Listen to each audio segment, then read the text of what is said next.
नमस्कार, मी प्रसन्न जोशी. पुढारी न्यूज मध्ये आपलं स्वागत. नमस्कार, मी नम्रता वागळे. पुढारी न्यूज मध्ये आम्ही जनतेच्या मनात काय आहे ते आपल्यासमोर मांडतोय. जनतेचा आवाज आम्ही आपल्यासमोर मांडतोय आणि त्याचसाठी महाराष्ट्राचा महापौल घेऊन आलोय. 2023 हे वर्ष निम्म्याहून अधिक सरलंय आणि वेध लागलेले 2024 चे अर्थात निवडणूक वर्षाचे. आणि या निवडणूक वर्षामध्ये महाराष्ट्राच्या जनतेच्या मनात नेमकं काय आहे, त्यांना काय हवंय, कोण मुख्यमंत्री हवाय, देशाचा पंतप्रधान कोण हवाय, त्यांचे प्रश्न काय आहेत, ते कशावर समाधानी आहेत आणि समाधानी असतील तर कोण समाधानी आहेत, महिला वर्ग, तरुण वर्ग, नेमकं कोण, या सगळ्या संदर्भातला एक मोठा सर्वे पुढारी न्यूजने केलेला आहे आणि तोच महाराष्ट्राचा महापौल आम्ही आपल्या समोर घेऊन आलोय.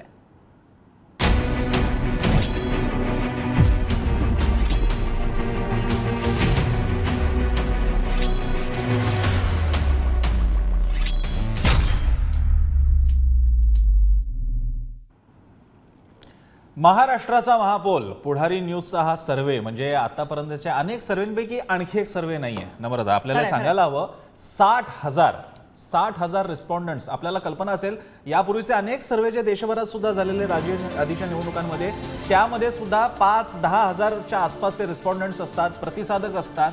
महाराष्ट्रामध्ये 60,000 प्रतिसादकांसह बनवण्यात आलेला हा सगळ्यात मोठा आणि त्यामुळे आमचा दावा आहे की या विश्वसनीय सर्वेक्षण आम्ही केलेले आहे, पुढारी न्यूजने केलेले आहे आणि ते आम्ही तुमच्यासमोर आणणार आहोत. आणि त्याद्वारे लोकसभा, विधानसभा या सगळ्या निवडणुकांच्या मागचं राजकारण, महाराष्ट्रात 2 शिवसेना 2 राष्ट्रवादी तयार झालेले आहेत, या राजकारणाचा सातबारा मांडायचं काम आम्ही करणार आहोत. आणि त्याच्यामध्ये पुढे जाण्यापूर्वी आपल्यासोबत पाहुणे आहेत ज्यांच्या माध्यमातून आपण हा सगळ्या सर्वेक्षणाचं विश्लेषण करून घेणार आहोत. त्याचा अर्थ अन्वय अर्थ, कारण शेवटी आकडे तुम्हाला स्टेटस सांगतात, अर्थ अन्वय अर्थ मात्र आपल्याला काढायचा असतो. त्यासाठी आपल्यासोबत मान्यवर आहेत. माझ्यासोबत असतील ज्येष्ठ राजकीय विश्लेषक आणि राज्यशास्त्राचे अतिशय प्रसिद्ध ज्येष्ठ असे अभ्यासक सुहास पळशीकर सर, त्यांचं स्वागत. त्याचप्रमाणे पुढारी न्यूजचे मुख्य संपादक तुळशीदास भोईटे आहेत. भाजपचे केशव उपाध्ये, बऱ्याच काळाने टेलिव्हिजनच्या या अशा चर्चा वगैरे या निमित्तानं छान अशा चर्चा या निमित्तानं सुरू हव्यात. केशव उपाध्येजी, तुम्ही आहातच, तुमचंही स्वागत आहे या निमित्तानं. अतुल लोंढे काँग्रेसचे मुख्य प्रवक्ते आपल्यासोबत असणार आहे. त्याचप्रमाणे तिवारीजी जे शिवसेनेचे नेते आहेत आणि शिवसेनेची बाजू. तिवारीजी, तुमचं सुद्धा स्वागत. तुम्ही तुमचा अतिशय दिनक्रम बिझी होता, तुम्ही आम्हाला 2दा वेळ दिलेला, तुमचे खास स्वागत. आणि त्याचप्रमाणे विनायक पासलक जे पुढारी न्यूजचे चीफ स्ट्रॅटेजी ऑफिसर आहेत आणि त्याचप्रमाणे सेफॉलॉजिस्ट सुद्धा आहेत. ते विशद करतील सुरुवातीला की हा सर्वे आपण कसा केला, त्याच्या मागची रिसर्च मेथोडॉलॉजी काय होती आणि बाकीचे काही मुद्दे, आणि त्यानंतर आपण पुढे करूया. Vinayak, toss to you. नमस्ते प्रसन्न. आणि या महापौल बद्दल बोलताना मला आनंद होतोय. आजपर्यंत वेगवेगळ्या पद्धतीचं सॅम्पलिंग करण्यात आलं, पण महाराष्ट्रातली परिस्थिती इतकी डायसी आहे की त्या निमित्तानं जितके जास्त सॅम्पल आपण घेऊ, जितके सायंटिफिकली सॅम्पल आपण घेऊ, तितका जास्त आपण निकालाच्या प्रेडिक्शनच्या जवळ पोहोचू शकू असा विचार पुढारी वृत्तपत्र समूहानं केला. आणि पुढारी वृत्तपत्र समूहाचे फील्डवरचे सगळे सोल्जर्स, टीव्हीचे आणि प्रिंटचे, या सगळ्यांनी गेल्या काही दिवसात जवळपास 60,000हून अधिक लोकांपर्यंत ते पोहोचले. त्यांनी हा इन पर्सन सर्वे केलेला आहे, म्हणजे हा कुठलाही सर्वे फोनवरती नाही आहे, हा सर्वे ऍपच्या माध्यमातून आहे, जेणेकरून याच्यामध्ये कुठलाही डेटा लॉस, फेक एंट्रीज असं काही करता येणार नाही. या सगळ्या सर्वेमध्ये पर्पजिव्ह सॅम्पलिंग मेथड वापरलेली आहे की ज्याच्यामुळं आपल्याला ज्यांना प्रश्न विचारायचे त्यांचं अनबायस्ड उत्तर आपल्याला मिळेल. त्याच्याशिवाय महिला, पुरुष, त्याच्यानंतर वेगवेगळे जाती समूह, त्याच्यानंतर वेगवेगळे आर्थिक स्तर, या सगळ्यांच्या बेसिसवरती हे सॅम्पलिंग करण्यात आलेलं आहे. याच्याशिवाय सगळ्यात महत्वाची गोष्ट प्रसन्न आणि नम्रता अशी आहे की प्रत्येक विधानसभा मतदारसंघामध्ये आपण पोहोचलेलो आहे. महाराष्ट्रातल्या 288च्या 288 विधानसभा मतदारसंघात आपण हा सर्वे केलेला आहे. आणि कुठेही एक्स्ट्रापोलेट न करता प्रत्येक विधानसभेमध्ये कमीत कमी 200 लोकांशी आपण बोललोय. काही मतदारसंघात ती संख्या तर 200हून जास्त आहे. आणि त्या सर्वांशी बोलल्यानंतर बिग डेटा या अनालिटिक्स पद्धतीचा वापर करून आपण हा सर्वे आता आपल्या सर्व प्रेक्षकांसमोर मांडतोय. आपण या सर्वेक्षणाकडे सगळ्यांचंच लक्ष आहे, कारण 60,000 रिस्पॉन्डंट्स कशाला म्हणतात. इतक्या सहज जेव्हा एखादा सर्वे तयार होतो, सर्वेक्षणाचे निष्कर्ष समोर येतात, त्यावेळी त्याच्या विश्वासार्हतेवरती तो आकडा शिक्कामोर्तब करत असतो. नम्रता, आपण फार वेळ न घालवता, वेळ न दवडता आपण जाऊयात. आपला सहकारी अमोल जोशी आपल्यासोबत आहेत. सर्वेक्षणाचे पहिले कोणते मुद्दे आहेत आणि त्याचे निकाल काय सांगतायत, त्याची निरीक्षण काय सांगतायत, अमोलकडे. अमोल. तरुणा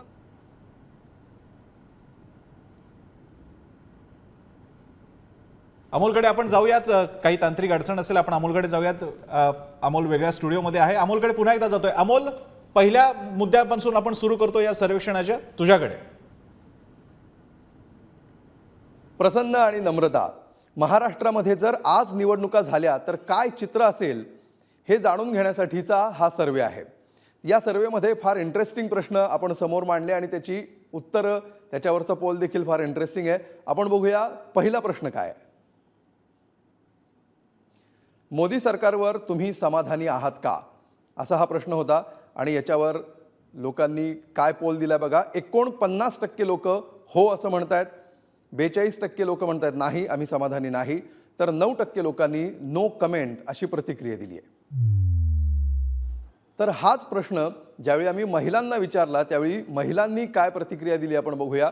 प्रश्न बघा, मोदींच्या कामगिरीवर महिला किती समाधानी, आणि त्याचं पोल काय आलाय बघा. 48% महिला म्हणतात की हो आम्ही समाधानी आहोत मोदींच्या कामगिरीवर, 41% लोक असमाधानी आहेत, महिला असमाधानी आहेत, तर 11% महिलांनी नो कमेंट असं उत्तर दिलंय. आता हाच प्रश्न तरुणांना विचारला त्यावेळी काय उत्तर आली आहे आपण बघूया. मोदींच्या कामगिरीवर तरुण किती समाधानी आहेत बघा. 50% तरुण असं म्हणतात की हो आम्ही समाधानी आहोत, 40% तरुण असमाधानी आहेत, तर 10% तरुणांनी नो कमेंट अशी प्रतिक्रिया दिलेली आहे. प्रसन्न आणि नम्रता. येस अमोल, आपण पहिला प्रश्न घेऊन साहजिकच जाऊया केशव उपाध्याय यांच्याकडे. केशव उपाध्याय, आकडेवारी तुम्ही बघितलेली आहे. 49 आणि 40 म्हणजे असं फारसं अंतर नाहीये होय आणि नाही म्हणणारे, समाधानी आणि असमाधानी यांच्यामधले. तर त्याबद्दल काय सांगा. आणि विशेषतः मला प्रश्न विचारावा असं वाटतं तो म्हणजे महिला वर्गाबद्दल. 49 पेक्षाही ती आकडेवारी खाली आली, 48 वरती आली. म्हणजे उज्ज्वलासारख्या योजना असतील, इतर अनेक योजना महिलांसाठी राबवून सुद्धा महिला समाधानी का दिसत नाहीयेत. सर्वप्रथम मी पुढारी न्यूजचं मनापासून अभिनंदन करतो. आज नवीन चॅनल लॉन्च झालंय. थँक्यू. पुढारी मला माहिती आहे, मी स्वतः काही काळ पुढारीत काम केलं आहे, त्यामुळे पुढारी निर्भीड पत्रकारितेसाठी प्रसिद्ध आहे. त्यामुळे मी अशाच प्रकारची पत्रकारिता पुढच्या काळात पुढारी करत राहिले न्यूज चॅनल. त्यामुळे मनापासून या चॅनलला, तुमच्या सर्व लोकांना मनापासून शुभेच्छा देतो. धन्यवाद. आणि मगाशी प्रसन्नांची सुरुवात केली होती की चर्चांची पुन्हा एकदा सुरुवात व्हावी. होय, हे खरं आहे. प्रवक्त्यांसाठी अशा प्रकारच्या अभ्यासू चर्चा होणं अलीकडच्या काळात कमी झालं आहे. त्या पुन्हा एकदा सुरू झाल्या तर पुन्हा एकदा भेटीगाठी आणि प्रेक्षकांनाही काही चांगली चर्चा पाहायला मिळेल. आता मूळ मुद्द्यावरती येऊ. खरं म्हणजे सर्वे विषयावर येतो आणि मग या आकडेवरती येतो. भारतीय जनता पार्टीची भूमिका अत्यंत स्पष्ट आहे. या सर्वेबद्दलची मला आठवतं, तुम्ही दोघंच त्या चॅनलमध्ये एका होतात की एकदा अशाच सर्वेवरती चर्चा करत असताना एका काँग्रेसच्या अध्यक्ष सर्वेची चर्चा सुरू असताना उठून निघून गेली की आम्हाला मान्य नाही म्हणून. भारतीय जनता पार्टीची भूमिका अशी आहे की सर्वे काही येऊ, सर्वे जनतेचा सर्वे शेवटी मतदानात नाही येतो, तो महत्त्वाचा असतो. बाकी शीतावरून भाताची परीक्षा होते वगैरे सगळं ठीक आहे, पण चांगला आला म्हणून मातून जायचं नाही, कमी आला म्हणून निराशा व्हायचं नाही, आपलं काम करायचं. आणि आजचा जो सर्वे तो खरं म्हणजे मुळात आम्ही सातत्याने गेले वर्षभर भूमिका मांडतो आहोत. त्या भूमिकेला एका अर्थाने जनतेतनं समर्थन मिळतं हे स्पष्ट होतं. भारतीय जनता पार्टीचे प्रदेशाध्यक्ष चंद्रशेखर बावनकुळे असतील, राज्याचे नेते उपमुख्यमंत्री देवेंद्र फडणवीस असतील, हे सातत्याने आम्ही भूमिका मांडतोय की आमची लढाई 51% लढाई आहे. म्हणजे कुणी किती लढाई करो, आमची मतांची टक्केवारी 51% आम्हाला घेऊन जायची आहे. मग 16 पक्ष एकत्र येऊ, 36 पक्ष एकत्र येऊ, 72 पक्ष एकत्र येऊ, या पद्धतीची भूमिका भारतीय जनता पार्टी गेले वर्षभर आम्ही सातत्याने मांडतोय आणि आमची रचना त्या पद्धतीने चालली आहे आणि आम्ही योग्य मार्ग असल्याचं तुमच्या सर्वेतनं आम्हाला दिसतंय. कारण 49% आम्ही पोहोचलोच आहे. अजून 2% तर आणखीन एक वर्ष आहे, खूप आणखीन त्याला कालावधी आहे. त्यामुळे या सगळ्या भूमिकेमध्ये मुळामध्ये महिला असतील, तरुण असतील किंवा बाकी सर्वच जण असतील, हे सगळी लोक या सरकारबद्दल, मोदी सरकारबद्दल समाधान व्यक्त करतात, मोदी सरकारच्या योजनांबद्दल समाधान व्यक्त करतात.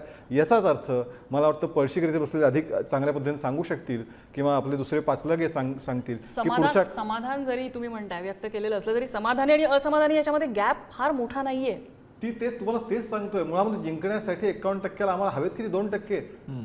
जर अगदी या लॉजिकने जायचं ठरवलं तर जे आमचं टार्गेटच आहे, हे तुम्ही महत्त्वाचं. आणि गेले वर्षभर आम्ही सातत्याने भूमिका म्हणतो की आम्हाला 51% मतं हवी आहेत आम्ही प्रत्येक ह्याच्यामध्ये.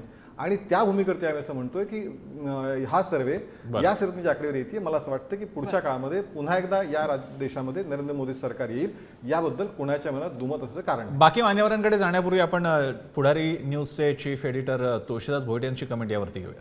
तुळशीदासजी.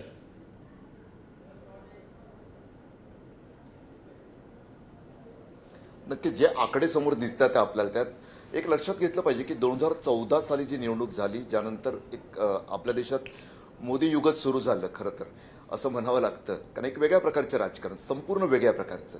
त्याआधी 2012 मध्ये सुद्धा मोदींच्या लोकप्रियतेवर जेव्हा एक सर्वे घेण्यात आला होता एका राष्ट्रीय माध्यमाकडून, तेव्हा हे दिसलेलं की मोदींची मोहिनी ही महिलांच्या मनावर सर्वात जास्त चालते. आता सुद्धा 2019च्या ज्या निवडणुका झाल्या त्यात सुद्धा जे समोर आलं की मोदींना, ब्रँड मोदीला पुन्हा एकदा विजयी बनवण्यात महिला मतदारांचा सर्वात मोठा वाटा होता.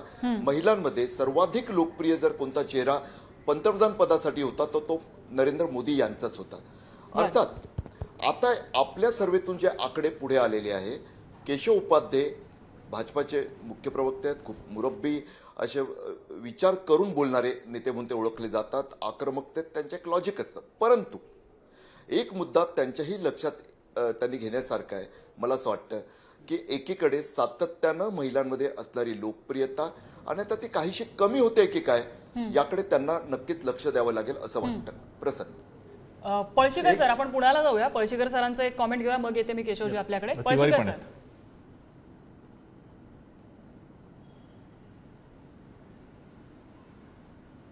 पळशीकर सर, आमचा आवाज पोहोचतोय तुमच्यापर्यंत? काही तांत्रिक अडचणींमुळे आवाज पोहोचत नाहीये मला पोहोचतोय वाटतं. पोहोचतोय. बोला बोला पळशीकर सर, बोला. नाही, मला तुमचा प्रश्न नाही कळला, त्यामुळे आता ही जी आकडेवारी समोर आलेली आहे, किती टक्के जनता समाधानी आहे मोदी सरकारवर, किती असमाधानी आहे, तर ह्यातलं एक अंतर पाहता ही आकडेवारी जी समोर आली, आपली कमेंट मला यावर हवी आहे. ठीक. सर्वप्रथम इतका मोठा सर्वेक्षण जो तुम्ही घाट घातलेला आहे त्याच्याबद्दल अभिनंदन. आणि त्याची चर्चा करण्याची ही जागा नाही, पण एक छोटीशी गोष्ट तरी सुद्धा मला सांगावीशी वाटते की जेव्हा एवढा मोठा सर्वे आपण करत असतो ना, तेव्हा जर पर्पझिव्हच्या ऐवजी ज्याला सिस्टमॅटिक रॅन्डम सॅम्पलिंग म्हणतात ते केलं असतं तर तुमच्या या सर्वेक्षणाच्या निष्कर्षांना जास्त वजन आलं असतं असं मला वाटतं. पण तरी सुद्धा तुम्ही आत्ताच जी माहिती दाखवली त्याच्यात एक उघड दिसतंय की मोदींच्या बद्दल असणारं आकर्षण आणि त्यांच्याबद्दल असणारं समाधान हे अजून महाराष्ट्रात कायम आहे. हो. मात्र त्याच्याबरोबरच दुसरी त्याच्या बाजूनी दिसणारी गोष्ट जी आहे ती अशी की पहिल्यांदाच असं दिसतंय की त्यांच्याबद्दल असणारं असमाधान सुद्धा तितक्याच मोठ्या प्रमाणावरती व्यक्त व्हायला लागलेलं आहे. आणि त्यामुळे सर्वेक्षणाचे आकडे जे असतात ते कसे पाहायचे याच्यावरती बऱ्याच गोष्टी अवलंबून असतात. भाजपच्या अनुकूल बाजूनी जर पाहिलं तर मोदींची जादू कायम आहे असं दिसेल.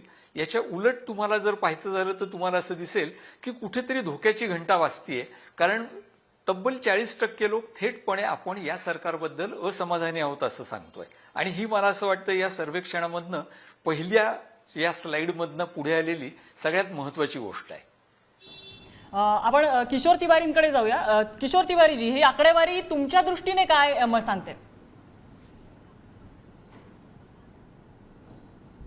असमाधानी लोकांची संख्या थोडी कमी वाटली मला. मात्र आता इंडिया गठबंधनकडे एवढंच टास्क आहे बंद करा की मोदीजी जे म्हणतात त्यांचे मूळ मुद्दे आहे आवास किंवा कृषी क्षेत्रात किंवा त्यांचं पिण्याच्या पाण्याचा विषय असतो आणि अनेक विषय असतात की जे धोरणात्मकरित्या मला वाटते की ते बरोबर त्यांचा रिझल्ट आला नाही 9 वर्षात. मोदीजींनी जे काही म्हटलं होतं कृषी क्षेत्रात, मी कारण की शेतकरी नेता असल्यामुळे मला काही सिग्निफिकंट फरक दिसला नाही. प्रॉडक्टिव्हिटी थोडी वाढलेली दिसली, मात्र उत्पन्नात वाढ झालेली नाही. तर आता मोदींची प्रति असमाधानी लोकांची संख्या आम्हाला थोडी वाढवावी लागेल, एवढा आम्ही टार्गेट घेतला आहे. आणि आम्हाला आता कॅम्पेन जो आहे, जो मोदीजीची स्टाईल आहे, जसं चंद्रयान 3 वर चंद्रयान उतरलं मात्र मोदीजी त्यांचा प्रत्येक क्षणाचा श्रेय घेण्यासाठी ते फार तत्पर होते.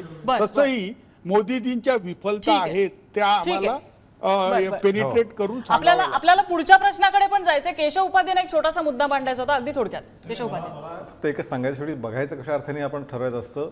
इथे बसलेले अनेक तज्ज्ञ त्या विषयातले, तुम्हाला सगळ्यांना माहिती असेल की साधारणतः 1-2 टक्क्याच्या मताच्या फरकाने सुद्धा सरकारात चेंज झालेत आपण बघितलेलं आहे. इथे तर अगदी सकृदर्शनी तुमची आकडेवारी आहे, ज्यातनं 8-10% अंतर दिसतंय सत्ताधारी विरोधकामध्ये. पहिला मुद्दा. दुसरा त्यातला मुद्दा असा आहे की ज्यावेळी 14 साली आणखी 14 साली आम्ही जिंकलो होतो तेव्हा आम्हाला किती टक्के मतं होती देशभरातनं? 37% मतं. ज्यावेळी अगदी पीकमध्ये नेहरू सर्वाधिक मताने जिंकले होते त्यावेळी ठीक आहे, तुमच्या अतुलजींच्या म्हणण्यानुसार पण त्यावेळी पण किती नाही, ठीक आहे ना, आता सत्य जे असेल ते. तर त्यामुळे त्या पद्धतीचं जे आहे की ही आकडेवारी आत्ताची आकडेवारी जिंकण्यासाठी तुमच्या आकडेवारीनुसार आमचे प्रयत्न तर वेगळे आहेत, आमची मेहनत वेगळी आहे, ज्या पद्धतीने आम्हाला फीडबॅक मिळतो तो वेगळा आहे. तुमच्या आकडेवारीची आता ही सध्या चर्चा सुरू आहे. त्यामुळे ही चर्चा दाखवते की आता जनतेचं समाधान या सगळ्या मोदींच्या सरकारवर दिसतंय आणि ते सर्व क्षेत्रात दिसतंय. बरं, अतुल लोंढेजी, मला पुढचे मुद्दे घ्यायचे कारण खूप मोठा सर्वे. तुम्हाला पटकन काही क्विक कमेंट करायची. आय होप तुम्ही हे सर्वेचे मुद्दे बघितले असतील टीव्हीवर. नाही, मी जे काही बघतोय, जे काही ऐकतोय आहे, आता हा एकच मुद्दा माझ्यासमोर आहे. पण ग्राउंड रियालिटी जी आहे ती अतिशय वेगळी आहे. 410 सिलेंडर 200 मध्ये देणार होते, तो 1200 झाल्यानंतर जर लोक समाधानी असतील तर मग काय बोलायचं. बरं, 72 रुपयाचं पेट्रोल महाग होतं तेव्हा 112 रुपये आपल्याला कच्चं तेल आंतरराष्ट्रीय स्तरावर मिळत होतं. ते आता त्याच्यावर म्हणजे 3 रुपये 46 पैसे, 9 रुपये 56 पैसे, 1 रुपये हा सगळा टॅक्स 32-33 रुपये, 18 रुपये, नंतर वेगळे ॲग्रिकल्चर इन्फ्रास्ट्रक्चर सेस लावून जर लोक समाधानी असतील तर मग आता काय बोलायचं. 2.2% बेरोजगारी जी आहे ती एवढ्या मोठ्या प्रमाणावर म्हणजे 8%च्या पुढे आणि 51% लोक बेरोजगार आहे. 45 कोटी लोकांनी नोकरी मिळेल ही आशा सोडलेली आहे. शेतकऱ्याचा खर्च हा वाढतोय, फक्त 2000 रुपये देतात, यांनी जर समाधानी होत असेल तर मग काय म्हणायचं. तरुणाईमध्ये समाधानी होण्याचं प्रमाण मोठं आहे, 50% आहे. आपल्याला पुढच्या प्रश्नाकडे सांगतो ना तुम्हाला. अग्निवीर आता नंतर शिक्षकवीर, रेल्वेवीर, येऊया आपण या सगळ्या मुद्द्यांकडे येऊया आपण. त्यापैकी अमोलकडे जायचं आपल्याला. आमचा सहकारी अमोल आपल्यासोबत आहेत. पुढच्या मुद्द्यांकडे जाऊयात. अमोल. येस, नम्रता आणि प्रसन्न. पंतप्रधान कोण होणार, रिजन वाईज आपण सुरुवात करूया आणि जाणून घेऊया. पहिल्यांदा पश्चिम महाराष्ट्र. पश्चिम महाराष्ट्राच्या मनातला पंतप्रधान कोण? नरेंद्र मोदींना 39% पश्चिम महाराष्ट्रातली जनता पसंती देते. राहुल गांधी 23%, नितीन गडकरी 13%. शरद पवारांसोबत पश्चिम महाराष्ट्रातली 16% जनता आहे. उद्धव ठाकरे 4%, तर ममता बॅनर्जी पंतप्रधान व्हाव्यात असं पश्चिम महाराष्ट्रातल्या फक्त 1% जनतेला वाटतं. आता मराठवाड्याच्या मनात काय आहे आपण बघूया. मराठवाड्याच्या मनातील पंतप्रधान कोण? तर मराठवाड्यातल्या 45% जनतेच्या मनात नरेंद्र मोदी आहेत. 24% जनतेच्या मनात राहुल गांधींनी पंतप्रधान व्हावं असं आहे. 13% नितीन गडकरी, 8% शरद पवार, 5% उद्धव ठाकरे, तर ममता बॅनर्जींसोबत मराठवाड्यातली 1% जनता आहे. विदर्भाच्या मनात नेमकं काय आहे ते आता आपण जाणून घेऊया. विदर्भाच्या मनातले पंतप्रधान बघा. विदर्भातल्या 48% जनतेच्या मनात असं आहे की नरेंद्र मोदींनीच पंतप्रधान व्हावं. 21% विदर्भवासियांना वाटतं राहुल गांधी, नितीन गडकरी 8%, शरद पवार 4%, उद्धव ठाकरे 5%, तर ममता बॅनर्जींनी पंतप्रधान व्हावं असं विदर्भातल्या 2% जनतेला वाटतं. पुढे जाऊया. तर कोकणी माणसाच्या मनात काय आहे बघा. आम्ही केलेल्या सर्वेनुसार कोकणाच्या मनात पंतप्रधान कोण आहेत त्यापैकी 47% कोकणवासियांची नरेंद्र मोदींना पंतप्रधान म्हणून पसंती आहे. 17% राहुल गांधी, 15% नितीन गडकरी, 60% शरद पवार, 6% उद्धव ठाकरे, तर 1% कोकणवासियांना वाटतंय की ममता बॅनर्जींनी पंतप्रधान झालं पाहिजे. खानदेशवासियांच्या मनामध्ये पंतप्रधान पदासाठी कोणाची पसंती आपण बघूया. खानदेशच्या मनातला पंतप्रधान कोण? 43% खानदेशवासियांना नरेंद्र मोदी पंतप्रधान व्हावेत असं वाटतं. 19% राहुल गांधी, 15% नितीन गडकरी, 13% शरद पवार, 4% उद्धव ठाकरे, तर 1% खानदेशवासियांना असं वाटतं की ममता बॅनर्जी पंतप्रधान व्हाव्या. आणि शेवटी आपण बघूया मुंबईकर काय म्हणतायत. मुंबईकरांच्या मनातला पंतप्रधान कोण? 50% मुंबईकरांना नरेंद्र मोदी पंतप्रधान व्हावेत असं वाटतं. 23% राहुल गांधी, 9% नितीन गडकरी, 6% शरद पवार, 6% मुंबईकरांना उद्धव ठाकरे, तर 1% मुंबईकरांची ममता बॅनर्जींना पसंती आहे. तर रिजन वाईज हे आकडे वर खाली होत आहेत, थोडेफार बदलत आहेत. त्याचा नेमका अन्वयार्थ काय आणि पुढच्या इलेक्शनवर त्याचा काय परिणाम होईल? पुन्हा जाऊया चर्चेत. प्रसन्न आणि नम्रता.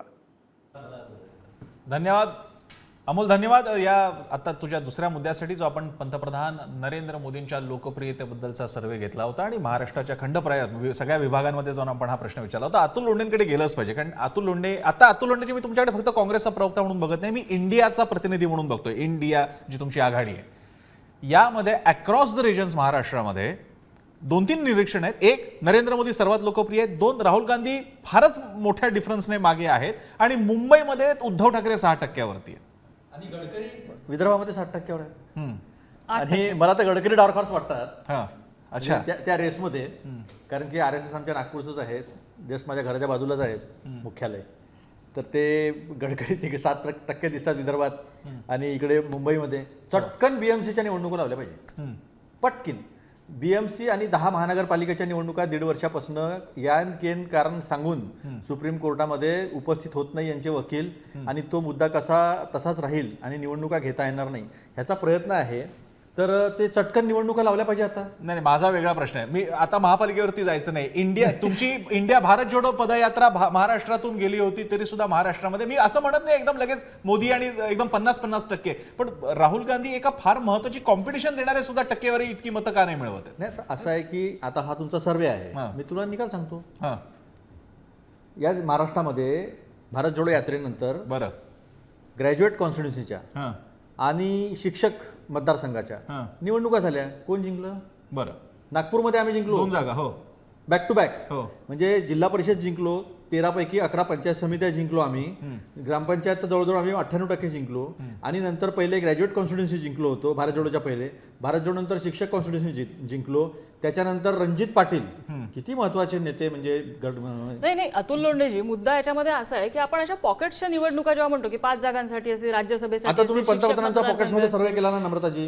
ऐका ना, माझा मुद्दा तर पूर्ण ऐकून घ्या. की या निवडणुका ज्या वेळेला आपण बघतो, त्याला मतदान होत असताना ते एका वेगळ्या विचाराने होतं. आपण इथे विचार करतोय देशाच्या पंतप्रधानांबद्दल, आणि देशाच्या पंतप्रधानांबद्दल ज्या वेळेला जनता विचार करते त्यावेळेला मोदींचा चेहरा त्यांच्या नजरेसमोर येतोय. म्हणजे असं आहे का की इंडिया चेहरा द्यायला फेल होते? तुम्ही हे सांगितलं का त्यांना की ब्रिक्सची समिट करून हे परत आलेत मोदीजी, आणि अक्साई चीन आणि अरुणाचल प्रदेश हा चायनाचा हिस्सा म्हणून दाखवलं? हे घेऊन आलो का ब्रिक्समधनं आपण? मला हे म्हणायचं आहे की जेव्हा मतदान होतं, आता ग्रॅज्युएट कॉन्स्टिट्युन्सी किंवा शिक्षक कॉन्स्टिट्युन्सी, बरं, ही तर शिक्षित लोकांची आहे. बॅक टू बॅक ते हारले, बॅक टू बॅक ते जिल्हा परिषदेच्या निवडणुका हारले. या आणि विधान परिषदेचे ह्याच नाही, 188 मतदारसंघावर प्रभाव पाडणाऱ्या निवडणुकांमध्ये हे जिंकले ना आम्ही लोक. इंडिया, आता इंडिया आणि पूर्वीच्या आमची आघाडी जी आहे. तर आता निवडणुका झाल्यानंतर स्पष्ट परिस्थिती जी आहे ती समोरील असं माझं मत आहे. केशव उपाध्ये, एक जे लोकांच्या मनात आहे ते आता सर्वपणे स्पष्टपणे सगळ्यांसमोर दिसतंय, आणि हे नाकारण्यामध्ये कितीही नाकारायचं म्हणलं, शेवटी असं आहे की तुमचा कोंबडा झाकल्याने सूर्य उगवायचा काही थांबणार नाही. तो सूर्य उगवणार झाकल्याने नाही, झाकल्याने असं ते प्रत्येक ठिकाणची म्हण ही वेगळी असते. त्यामुळे असं आहे, एक त्यातला आपण मुद्दा अतुलजी एक नाही, असं आहे की मुळात आपण चर्चा करताना काही संकेत पाहूया. मी काही एक शब्द बोललो तुमच्या चर्चेमध्ये. मुळात 2-3 गोष्टी सांगितल्या पाहिजेत. सगळ्यात पहिल्यांदा या क्षणाला नरेंद्र मोदींचं बद्दलची जनतेची आस्था, प्रेम हे तितकंच कायम आहे. हे प्रत्येक राज्याच्या प्रत्येक विभागाशी आपण बघितलं तर आपल्याला स्पष्टपणे दिसून येतं. मगाशी उल्लेख झाला काय, हो आम्ही 2-3 निवडणुका हरलो, विधान परिषदेच्या 2 निवडणुका हरलो, अगदी 100% हरलो, पण त्याची कारणं वेगळी होती. ती कारणं काय, त्याचा अभ्यास आम्ही केला आणि त्यावरती उपाय आम्ही शोधतोय. पण त्याचबरोबर या पूर्ण गेल्या वर्षभरामध्ये अगदी आम्ही विरोधामध्ये होतो. त्यावेळी ग्रामपंचायतीपासून ज्या ज्या निवडणुका झाल्या त्या सगळ्या निवडणुकांमध्ये भारतीय जनता पार्टी नंबर 1 आहे. ह्याची आम्ही आकडेवारी सहित, नावासहित यादी आम्ही दिली, सादर केली, कोण कुठे जिंकलं याच्यामध्ये. त्यामुळे भारतीय जनता पार्टी त्यावेळी यश आहे, आत्ताही यश आहे, आणि जेव्हा निवडणुका होतील तेव्हाही त्यातलं यश दिसतंय. प्रश्न असा आहे की हे कशाच्या आधारावरती समोर चेहरा लोक जाणार आहेत? म्हणजे मोदीजींबद्दल आस्था काय? गेल्या 9 वर्षामध्ये, मग कोरोनाचा कालखंड असेल, 80 कोटी लोकांना धान्यापासून अनेक निर्णय त्यांनी केलेले असतील, ज्या पद्धतीचं सरकार मोदीजींनी चालवलं आहे त्याच्याबद्दल लोकांमध्ये प्रचंड आस्था आहे, आपुलकी आणि प्रेम आहे, आणि त्याचं प्रतिबिंब या सर्व्हेमध्ये दिसतंय. पुढच्या काळामध्ये याच्यापेक्षा अजून आकडेवारी तुम्हाला जास्त मोदींच्या बाजूने दिसेल, एवढा विश्वास तुम्हाला सांगतो. भोईटेजी, पुढारीचे चीफ एडिटर पुढारी न्यूजचे भोईटे आपल्याला याबद्दल कमेंट करतात. मला एक मुद्दा 10 सेकंद मांडायचा. भरपूर प्रश्न आहेत लोंढेजी, त्यामुळे नाही तर वेळ खरंच निघून जाईल. नाही, म्हणजे हा भोईटेजी मुद्दा- 6 गेस्ट आहेत लोंढेजी. येस भोईटे सर, माझा आवाज येतो प्रसन्न, आपल्यापर्यंत? मला असं वाटतं की जर विभागावर विचार केला तर हो येतोय. Yes. एक लक्षात घेतलं पाहिजे की प्रत्येक विभागाचा जर आपण विचार केला निर्विवादपणे एक दिसतं इकडे की नरेंद्र मोदी यांची लोकप्रियता ही विरोधातील कोणत्याही नेत्यापेक्षा जास्त आहे.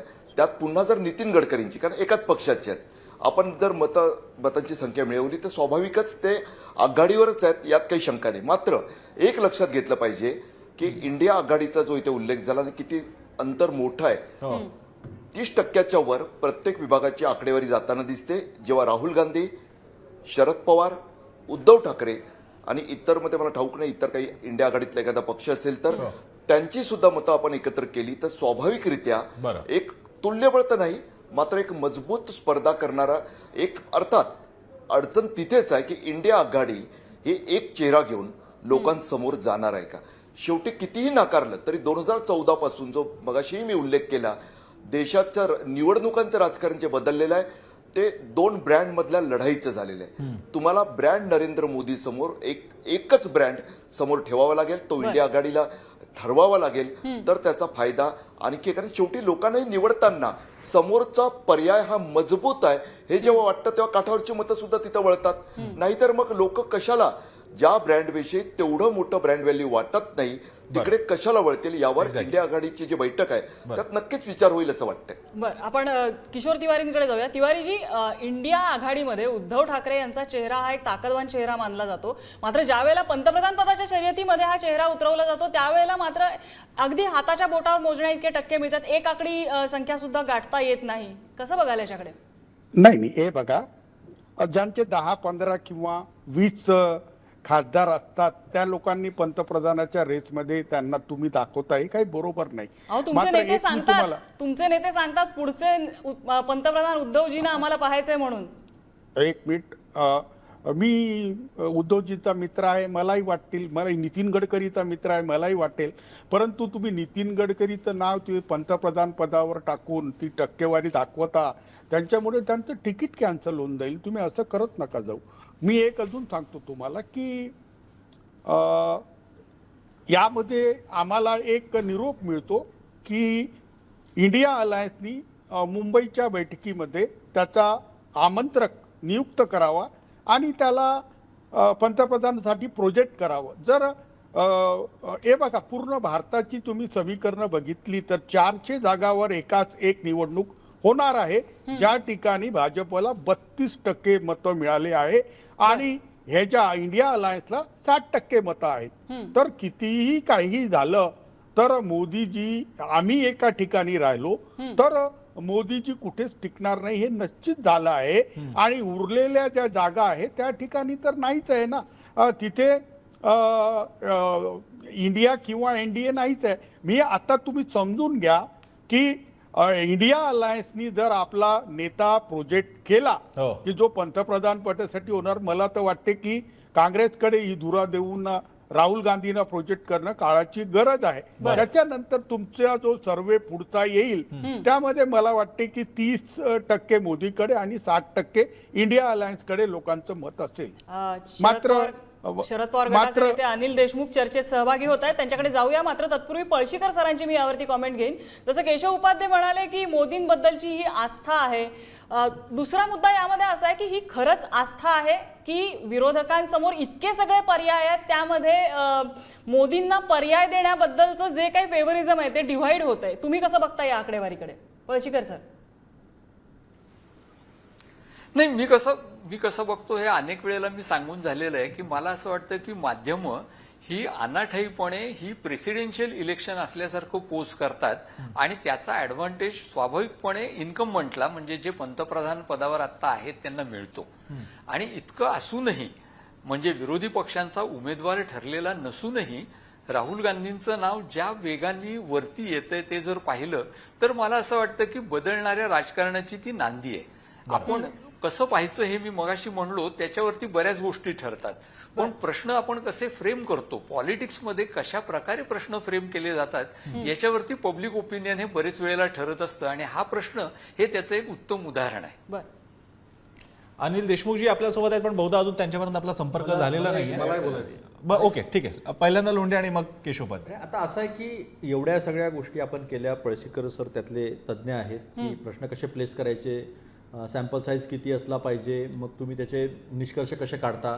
2% लोकांनी 119% जागांचा फरक दाखवलेला आहे. ही लोकसभेची निवडणूक आहे, काही हिमाचल प्रदेश आणि गोव्याची निवडणूक नाही आहे. असा एक सर्वे आला होता.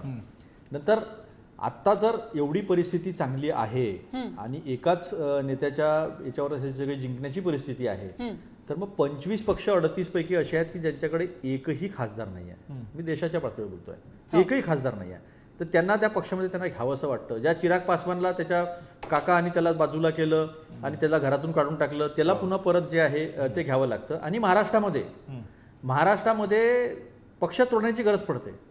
म्हणजे शिवसेना तोडून पोट नाही भरलं तर मग NCP पण तोडली त्यांनी.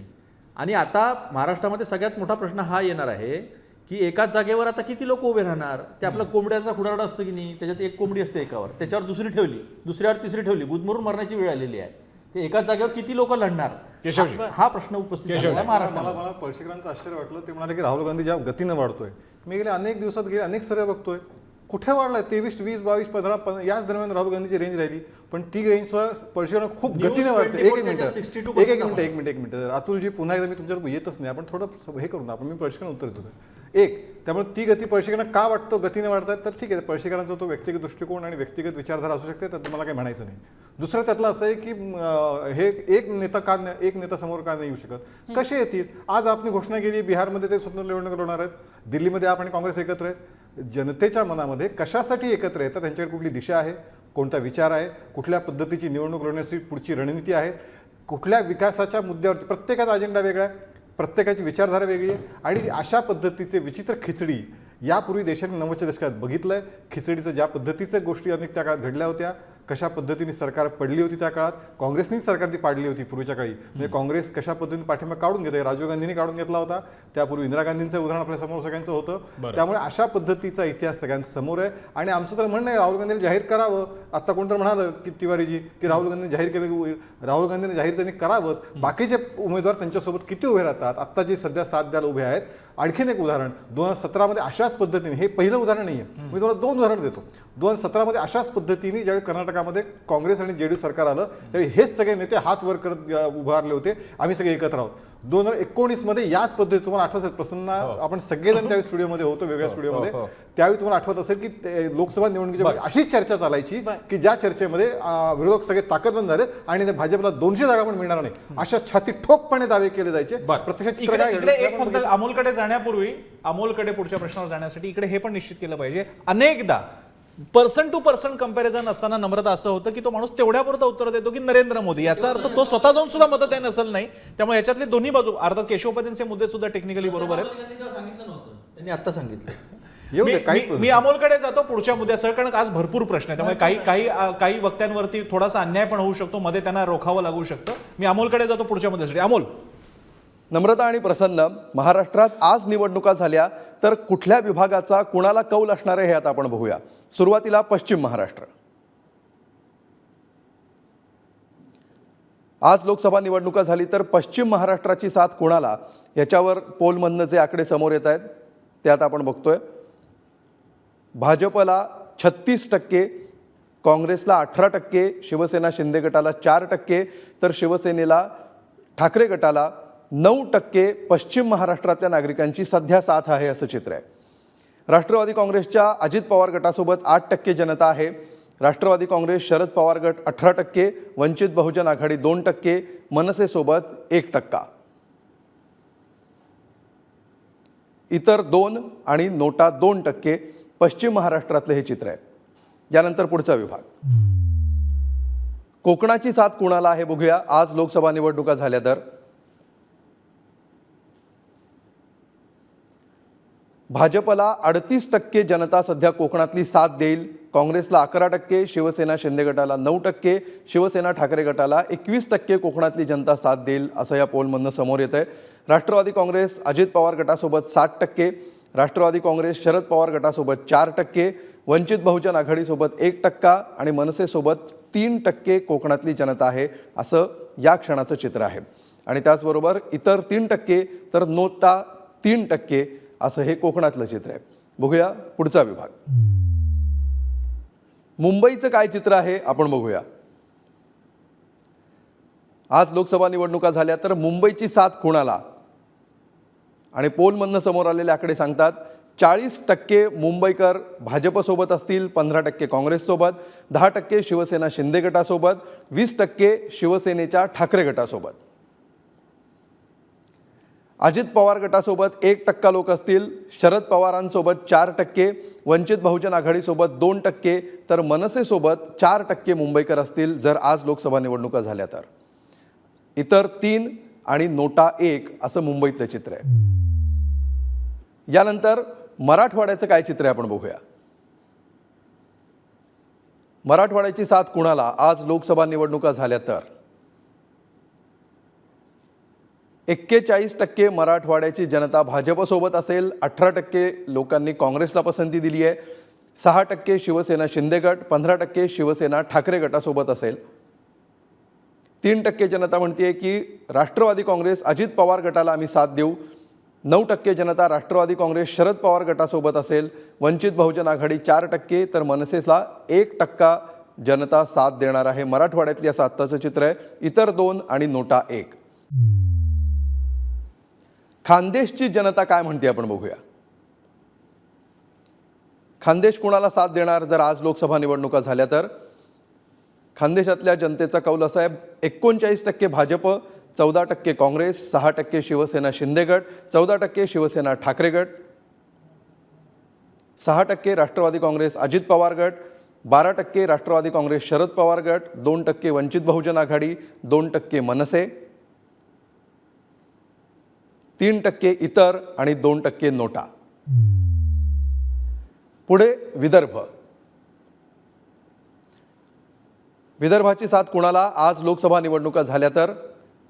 आणि त्याचा पोल काय आलाय बघा. भाजपसोबत 44% विदर्भातली जनता असेल, काँग्रेससोबत 22%, शिवसेना शिंदे गट 5%, शिवसेना ठाकरे गट 6%, राष्ट्रवादी काँग्रेस अजित पवार गट 2%, राष्ट्रवादी काँग्रेस शरद पवार गट 3%, वंचित बहुजन आघाडी 7%, मनसे 1%, इतर 8% आणि नोटा 2% हे विदर्भातलं चित्र असेल. तर ही रिजन वाईज आकडेवारी जाणून घेतल्यानंतर आता याच्या अनालिसिसकडे आपण वळूया. प्रसन्न आणि नम्रता. मला वाटतं प्रसन्न अतुल लोंढे पुन्हा एकदा म्हणतील या क्षणाला बीएमसीच्या निवडणुका घ्या. एक जाणवलं का तुम्हाला? एक नम्रता तुलाही जाणवलं असेल, म्हणजे भाजपबद्दल वगैरे ते बोलतील विश्लेषण. खास करून राष्ट्रवादीच्या दोन्ही फॅक्शन्सची प्रगती चवडी चांगली नाहीये हे पश्चिम महाराष्ट्र, मराठवाडा आणि विदर्भात सुद्धा दिसून अगदी येते. खरं. खास करून कोकणामध्ये भाजपला अनप्रेसिडेंटेड काहीतरी 34, मला एकदम आकडा मी झाला 38% त्यांना प्रतिसाद मिळतोय. खरंय. हा प्रतिसाद कसा काय येतोय ते जाणून घेण्याला या मान्यवरांकडून. आणि आता आपल्यासोबत उदय सामंतजी पण आहेत, देशमुख पण मगाशी जॉईन झालेले. त्यांचं दोघांचं सुद्धा पुढारी न्यूजच्या या महापोलमध्ये स्वागत. नम्रता, आपण सुरुवातीला उदय सामंत यांच्याकडे जाऊया. सामंतजी तुम्ही बघितली ही आकडेवारी आणि विशेषतः त्यामध्ये फोकस असा आहे की शिंदे गट आणि ठाकरे गट या दोन्ही गटांमधली जी आकडेवारी आहे ती शिंदे गटाला कुठेतरी आत्मचिंतन करायला लावणारी आहे. आपली कमेंट यावर.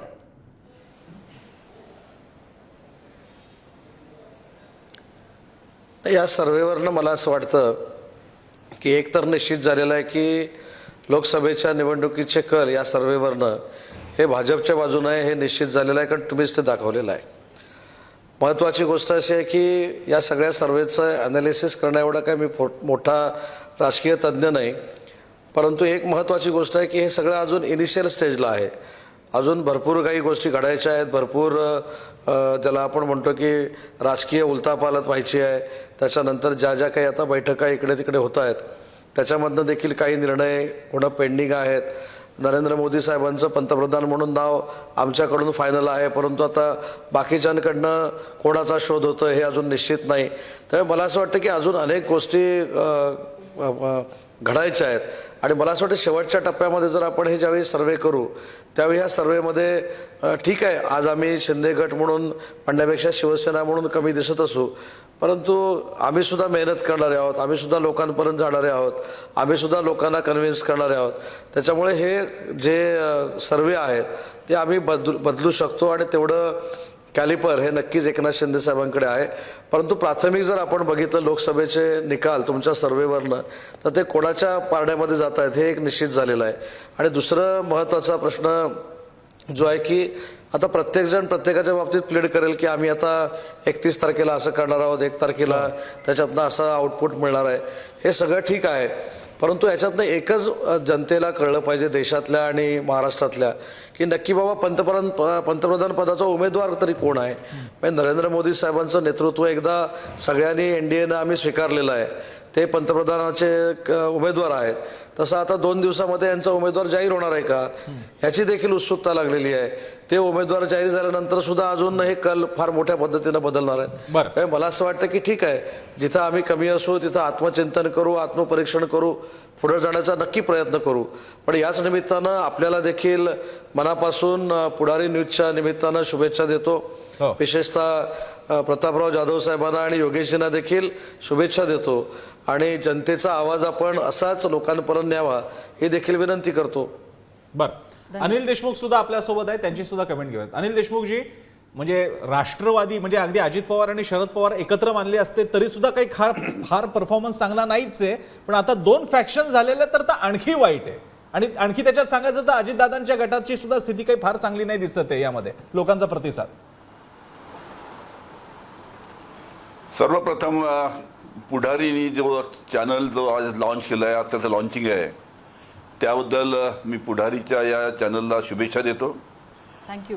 पुढारी वर्तमानपत्राची सगळ्यांना माहीत आहे की बरोबर 82 ते 83 वर्षाची परंपरा आहे. तीच परंपरा आता पुढारी चॅनल आता ही चालवेल अशा पद्धतीनं त्यांना शुभेच्छा. आपण जो सर्वे इथे दाखवलेला आहे हा फार इनिशियल स्टेजचा सर्वे आहे.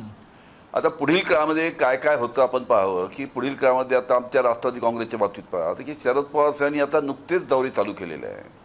आमच्या राष्ट्रवादी काँग्रेस पक्षामधनं जी काही आमची वरिष्ठ मंडळी यांनी अलग जाऊन सत्तेमध्ये सामील झाले. आता त्याच्यानंतर आता पवार साहेबांनी आपल्या संपूर्ण महाराष्ट्रामध्ये फिरण्याचं काम चालू केलेलं आहे. नुकतंच आता 2-3 सभा झाल्या, बीडला झाली, कोल्हापूरला झाली, येवल्याला झाली, ह्या सभा झाल्या. आता संपूर्ण महाराष्ट्रामध्ये जेव्हा पवारसाहेब फिरतील, संपूर्ण महाराष्ट्रामध्ये जेव्हा उद्धव ठाकरे साहेब फिरतील, संपूर्ण महाराष्ट्रामध्ये जेव्हा काँग्रेसचे जे नेते आहेत राहुलजी सुद्धा येतील आणि हे संपूर्ण काँग्रेस, राष्ट्रवादी, शिवसेना हे संपूर्ण नेते एकत्र फिरल्यानंतर कशा पद्धतीनं महाराष्ट्राचं चित्र बदलतं हे आपल्या लक्षात येईल. पुढच्या काळामध्ये आपण पहा 100% जे चित्र आहे. हां, बोला बोला बोला बोला, मुद्दा पूर्ण करा. त्याच्यामुळे पुढच्या काळामध्ये ज्या पद्धतीनं काँग्रेस, राष्ट्रवादी, शिवसेना, उद्धवजी ठाकरे यांच्याबद्दल सुद्धा अतिशय लोकांना सहानुभूती आहे. पवार साहेबांच्या बाबतीत जे झालं, अनेक त्यांच्या आमच्या जवळचे नेते मंडळी सोडून गेले, त्याबद्दल पवार साहेबांना सुद्धा सहानुभूती आहे. राहुल गांधी साहेबांचा ग्राफ फार वाढलेला आहे. या तिन्ही बाबीचा जर आपण विचार केला तर काँग्रेस, राष्ट्रवादी, शिवसेनेचे नेते जेव्हा संपूर्ण महाराष्ट्रामध्ये फिरायला लागतील आणि महाराष्ट्राच्या बाहेर फिरायला लागतील त्यावेळेस एक वेगळं चित्र खास करून महाराष्ट्रामध्ये आपल्याला दिसेल. त्याचा मोठ्या प्रमाणात फायदा लोकसभेच्या निवडणुकीत आणि मोठ्या प्रमाणात फायदा विधानसभेच्या निवडणुकीत आपल्याला पुढील काळामध्ये दिसेल. भविष्यात काही आकडे बदलतात का हे आपल्याला पाहावं लागेल आणखीन असा मोठा सर्वे करून. किशोर तिवारी यांना काही मुद्दा मांडायचा होता. केशवजी, मी येते आपल्याकडे. किशोर तिवारीजी, थोडक्यात. नाही, हे बघा, आपला हा सर्वे पाहून मला एक गोष्ट कळली आणि सावंत साहेबांनाही हा निरोपच आहे की ज्या लोकांनी आपल्या पक्षाला सोडलं आणि जे अप्रामाणिक राहिले, ज्यांना आम्ही गद्दार म्हणतो, तर गद्दारांना महाराष्ट्राच्या जनतेने स्थान दिलं नाही हे स्पष्ट दिसते. तर अप्रामाणिकतेने भाजपनी अनेक लोकांचे राजकीय करिअर खराब केले हे तुमच्याच सर्वेमध्ये दिसत आहे. मला वाटते जेव्हा राज्याची निवडणूक होईल तेव्हा तर मला वाटते की जे लोक आपल्या आपल्या मूळ पक्षाला ED, CBI यांच्या त्रासामुळे सोडून गेले किंवा भाजपच्या या राजकारणामुळे सोडून गेले त्या लोकांना लोक याच्यापेक्षा जास्त तडा देतील असं मला वाटते. पण निरोप चांगला आहे. लोकांना अप्रामाणिक लोक आवडत नाही असाच निरोप आहे. तर ठीक आहे. उदय सामंतजी जरा जमलं तर परत येऊन जा बाबा. मी पळशीकर सरांकडे जाईन. पळशीकर सर, याच्यातले बाकीचे मुद्दे जे ऑब्व्हियस होते, म्हणजे भाजपला फार मोठा प्रतिसाद दिसतोय वगैरे, इंटरेस्टिंगली हे दिसतंय की म्हणजे मगाशी जो प्रश्नही विचारला, राष्ट्रवादीच्या दोन्ही गटांना पुरेसा प्रतिसाद मिळालेला नाहीये. एक असते तरी मिळाला नसता, पण वेगळे झाल्यानंतर खास करून अजित पवार गटाला तसा मिळताना दिसत नाहीये. याकडे आपण कसं पाहत? शिंदेच्या बाबतीत सुद्धा तीच स्थिती आहे. मी तेच म्हणणार होतो की तुम्ही जे राष्ट्रवादीचं म्हणताय ते शिवसेनेचं झालेलं हो. आहे. या दोन्ही पक्षांमध्ये फूट झाल्यानंतर कार्यकर्त्यांमध्ये जो गोंधळ उडालेला आहे त्याचा परिणाम मला वाटतं असा झालेला आहे की त्यांच्या कार्यकर्त्यांनी धड याही गटाला नाही आणि धड त्याही गटाला पाठिंबा दिलेला नाही. आणि त्यामुळे एकूणच अशा प्रकारची फूट पडली की प्रादेशिक पक्षांची कशी वाताहत होते हे या सर्वेक्षणामधनं दिसतं असं मला वाटतं. बरं, केशव उपाध्यायांना काही मुद्दा मांडायचा होता? केशव मी मगाशी आपले देशमुख साहेब बोलत होते, मी त्यांचे आभार मानतो की त्यांनी वस्तुस्थितीत किंवा विरोधकांची रणनीती काय असू शकते ह्याचं त्यांनी कबुली दिली. ते असं बोलता बोलता म्हणाले की शरद पवार साहेबांना आणि उद्धव ठाकरे साहेबांना सहानुभूती आहे म्हणून जनता मतं देतील. म्हणजे मला खरंच आश्चर्य वाटतं की अजून कुठल्याच जमान्यात आपण वावरत आहोत की सहानुभूतीच्या आधारावरतीच आम्ही मतं मिळवणार. ही 84 साली घडलं होतं. एक मिनिट. आणि त्याच्यानंतर सातत्याने मी सगळं काँग्रेसचं म्हणजे कुठल्याही प्रकारचा राज्याच्या विकासाचा प्रश्न नाही, कुठल्याही पद्धतीचं देशाच्या विकासाची भूमिका नाही, कोणत्याही प्रकारचा चांगला अजेंडा तरुणांसाठी नाही, महिलांसाठी काय करणार हे काही सांगितलं नाही. आम्हाला निवडून का द्यावं, तर आमच्याबद्दल सहानुभूती आहे म्हणून आम्हाला निवडून देतील. या प्रकारच्या भ्रमामध्ये हे इंडियाचे INDA जे काही त्यांचं त्यांनी धारण केलंय, अशा पद्धतीची लोक घेऊन कुठल्या भ्रमात वावरत असतील तर आज जी मतांची आकडेवारी जेमतेम कुठेतरी ती 10-20% दिसते, ती पुढच्या काळामध्ये आणखीन कमी होताना दिसेल. हे सगळ्यात महत्त्वाचं लक्षात घेतलं पाहिजे. त्यामुळे मुळामध्ये मगाशी उल्लेख झाला की काय पवार साहेब सभा जोरात मिळतात, त्याच्यानंतर ती अजित पवार सभा त्यापेक्षा मोठी सभा झालेली आपण बघितली. ज्या ज्या ठिकाणी म्हणजे उद्धव ठाकरे तर खूप जोरात वर्षभरापूर्वी बोलले होते की म्हणाले की मी महाराष्ट्र पिंजून काढणार. किती सभा झाल्या वर्षभरामध्ये? बरं, जिथं सभा झाल्या त्यापेक्षा मोठ्या सभा एकनाथ शिंदे साहेबांच्या तरी मोठ्या सभा झाल्या. त्यामुळे हेच सगळं चित्र बघितलं असता महाराष्ट्रामध्ये एक लक्षात घेतलं पाहिजे आणि सगळीकडे एक कॉमन बेस आहे सर्व विभागामध्ये की भारतीय जनता पार्टी आणि भारतीय जनता पार्टी सर्वात मोठा ताकदवर पक्ष महाराष्ट्रात आहे. त्यामुळे त्याचा मोठा पर्सेंटेज दिसणारच, याला राष्ट्र वाटण्याचं कारण नाही. बरं, थोडक्यात कारण मला बोला, अंबादास दानवे सुद्धा जॉईन झालेत आपल्याला. आणि ठीक आहे ना, आम्ही बसलोय ते असं आहे की NDTVने एक सर्वे घेतला होता, इंडिया वर्सेस NDA, आणि त्याचा सॅम्पल साईज होता 35,000. 84% हे इंडियाच्या बाजूने आले होते, 14% हे NDAच्या बाजूने आले होते. त्यानंतर न्यूज 24ने एक सर्वे घेतला होता राहुल गांधी आणि नरेंद्र मोदीजींच्या संदर्भामध्ये. 62% हे राहुलजींना आलं होतं आणि 38% हे मोदीजींना आलं होतं. त्यानंतर रुबिका लियाकत अलींनी एक घेतला होता, तोही असाच होता. आता यांच्या जो किती नीती आहे, ज्यांना कांदा, टोमॅटो आणि येणाऱ्या काळामध्ये साखर, पारबॉइल्ड राईस आणि तूर डाळ सांभाळता येणार नाही आहे, ते धोरणाच्या बाबतीमध्ये सांगतात आहे. ज्यांनी कारगिलच्या वीराच्या पत्नीची इब्रत वाचू शकत नाही, देशाचे प्रधानमंत्री, तिथल्या महिलांचा व्हिडिओ येतो म्हणून ते बोलावं लागतं, नाही तर ते बोलायला तयार नाही. तिथले मुख्यमंत्री सांगतात की शेकडो ऐसी केसेस हुई आहे, हे सांगतात. ते आम्हाला धोरण सांगत आहेत. ते आम्हाला धोरण सांगत आहेत की ज्यांनी 72,000ची मेगा भरती सांगितलेली होती, अजूनपर्यंत मेगा भरती नाही. मी मधात बोललो नाही, केशवजी मधात बोललो नाही. मी आता धोरणावर बोलतोय, मी ते आम्हाला धोरण सांगत आहे ज्यांच्या काळामध्ये डेट टू GDP जो आहे तो 20% क्रॉस होतोय. ते आम्हाला धोरण सांगतात आहे ज्यांनी देशामध्ये 70 वर्षात 55 लाख कोटीचं कर्ज होतं, जे त्यांनी 9 वर्षामध्ये 155 लाख कोटीवर नेलं, म्हणजे 100 लाख कोटीवर कर्ज नेलं. ते आम्हाला धोरण सांगत आहे की 58 रुपये होता डॉलरला तेव्हा तो ICU मध्ये होता, आणि आता 83 रुपयाच्या वरती गेला असताना सुद्धा तो ICU मध्ये नाही. ते आम्हाला धोरण सांगत आहेत की देशामध्ये कधी नव्हती 45 वर्षातली सोडा सगळ्यात मोठी बेरोजगारी आज आहे, कधी नव्हती ती सर्वात मोठी महागाई आज आहे, सामान्य माणसाचं जगणं कठीण झालं. ते आम्हाला धोरण सांगत आहे. त्यांना जे 500 रुपये सिलेंडर देत आहे, जे राईट. ठीक आहे, मी अतुलजी, मला सगळ्यांना भरपूर एवढा वेळ देता येणार नाही आम्हाला, कारण गेस्ट खूप आहेत आणि सर्वे खूप मोठा आहे आपला. मी दानवेंकडे जातोय. तुम्हा सगळ्यांमध्ये त्यांचा ते आता जॉईन झालेले, त्यांना आधीच्या प्रश्नाची उत्तर पण देता आली नाही. दानवेजी, मी अगदी समक करून विचारतोय, आता जो प्रश्न झालेला आहे त्याच्यामध्ये शिवसेना, उद्धव ठाकरे यांच्या शिवसेनेचा प्रतिसाद तुलनेनं कमी आहे. मगाशी आम्ही पंतप्रधानपदी विचारला होता, तो चॉईसमध्ये सुद्धा नरेंद्र मोदी आणि बाकीच्यांमध्ये फार फरक होता, आणि आता विभागनिहाय जेव्हा मी पक्षाचा परफॉर्मन्स बघायचा प्रयत्न केला त्यातही कमी वाटतोय. कुठे चुकतंय असं वाटतंय शिवसेना, उद्धव ठाकरे गट?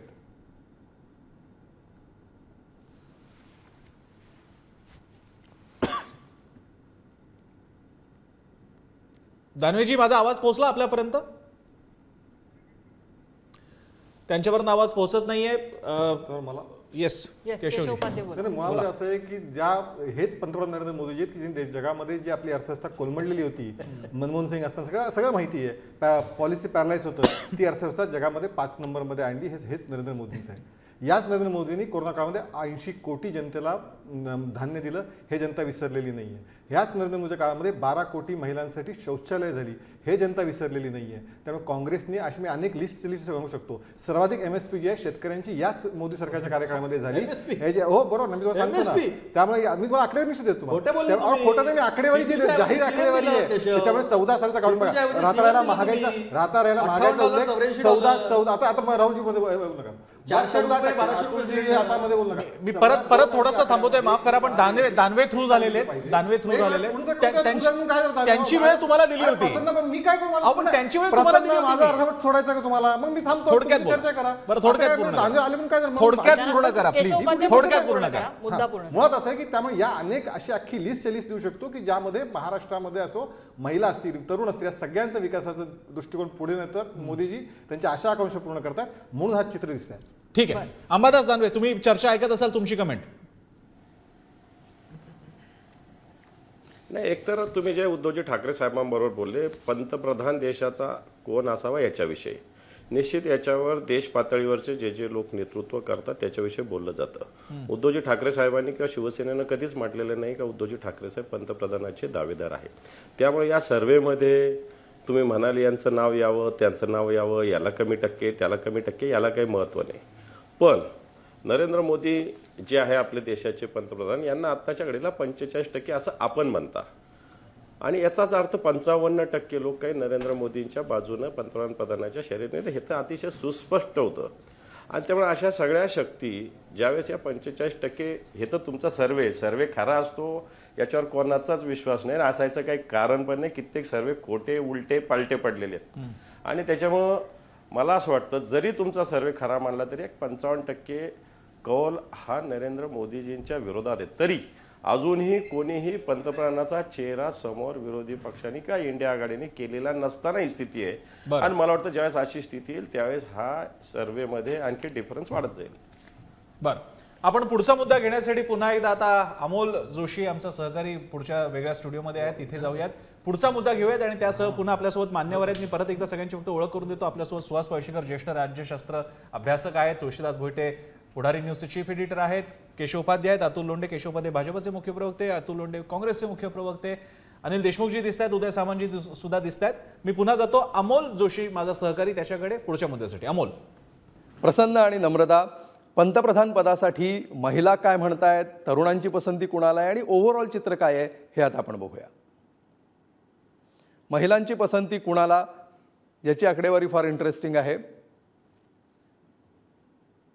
44% महिलांना असं वाटतंय की नरेंद्र मोदी पंतप्रधान व्हावेत, 22% महिलांना वाटतं राहुल गांधी, 11% महिलांना वाटतं नितीन गडकरी, 10% महिलांना शरद पवार पंतप्रधान व्हावेत असं वाटतं, 5% महिलांना उद्धव ठाकरे, तर 1% महिलांची ममता बॅनर्जींना पसंती आहे. पुढे जाऊया. तरुणांची पसंती कुणाला आहे हे आता आपण बघूया. पंतप्रधान पदासाठी किती तरुणांनी कुठल्या उमेदवाराला पसंती दिली आहे याचं हे चित्र आहे. 45% तरुण सध्या नरेंद्र मोदींनी पंतप्रधान व्हावं या मताचे आहेत, 21% राहुल गांधी, 12% नितीन गडकरी, 9% शरद पवार, 5% उद्धव ठाकरे, तर 1% तरुणांना असं वाटतं की ममता बॅनर्जींनी पंतप्रधान व्हायला पाहिजे. तर ओव्हरऑल कुठलीही कॅटेगरी न करता पंतप्रधान पदासाठी कुणाला पसंती आहे महाराष्ट्राची हे आता आपण बघणार आहोत. पुढील पंतप्रधान कोण असावा, तर यामध्ये 45% जनतेला असं वाटतं की नरेंद्र मोदी असावेत, 22% जनतेला वाटतं राहुल गांधी असावेत, 12% जनतेला वाटतं नितीन गडकरी असावेत, 10% जनता म्हणते शरद पवार पंतप्रधान व्हायला पाहिजेत, 4% वाटतं उद्धव ठाकरे, तर 1% जनता ममता बॅनर्जी पंतप्रधान व्हाव्यात या मताची आहे. नम्रता आणि प्रसन्न. Yes, thank you Amol.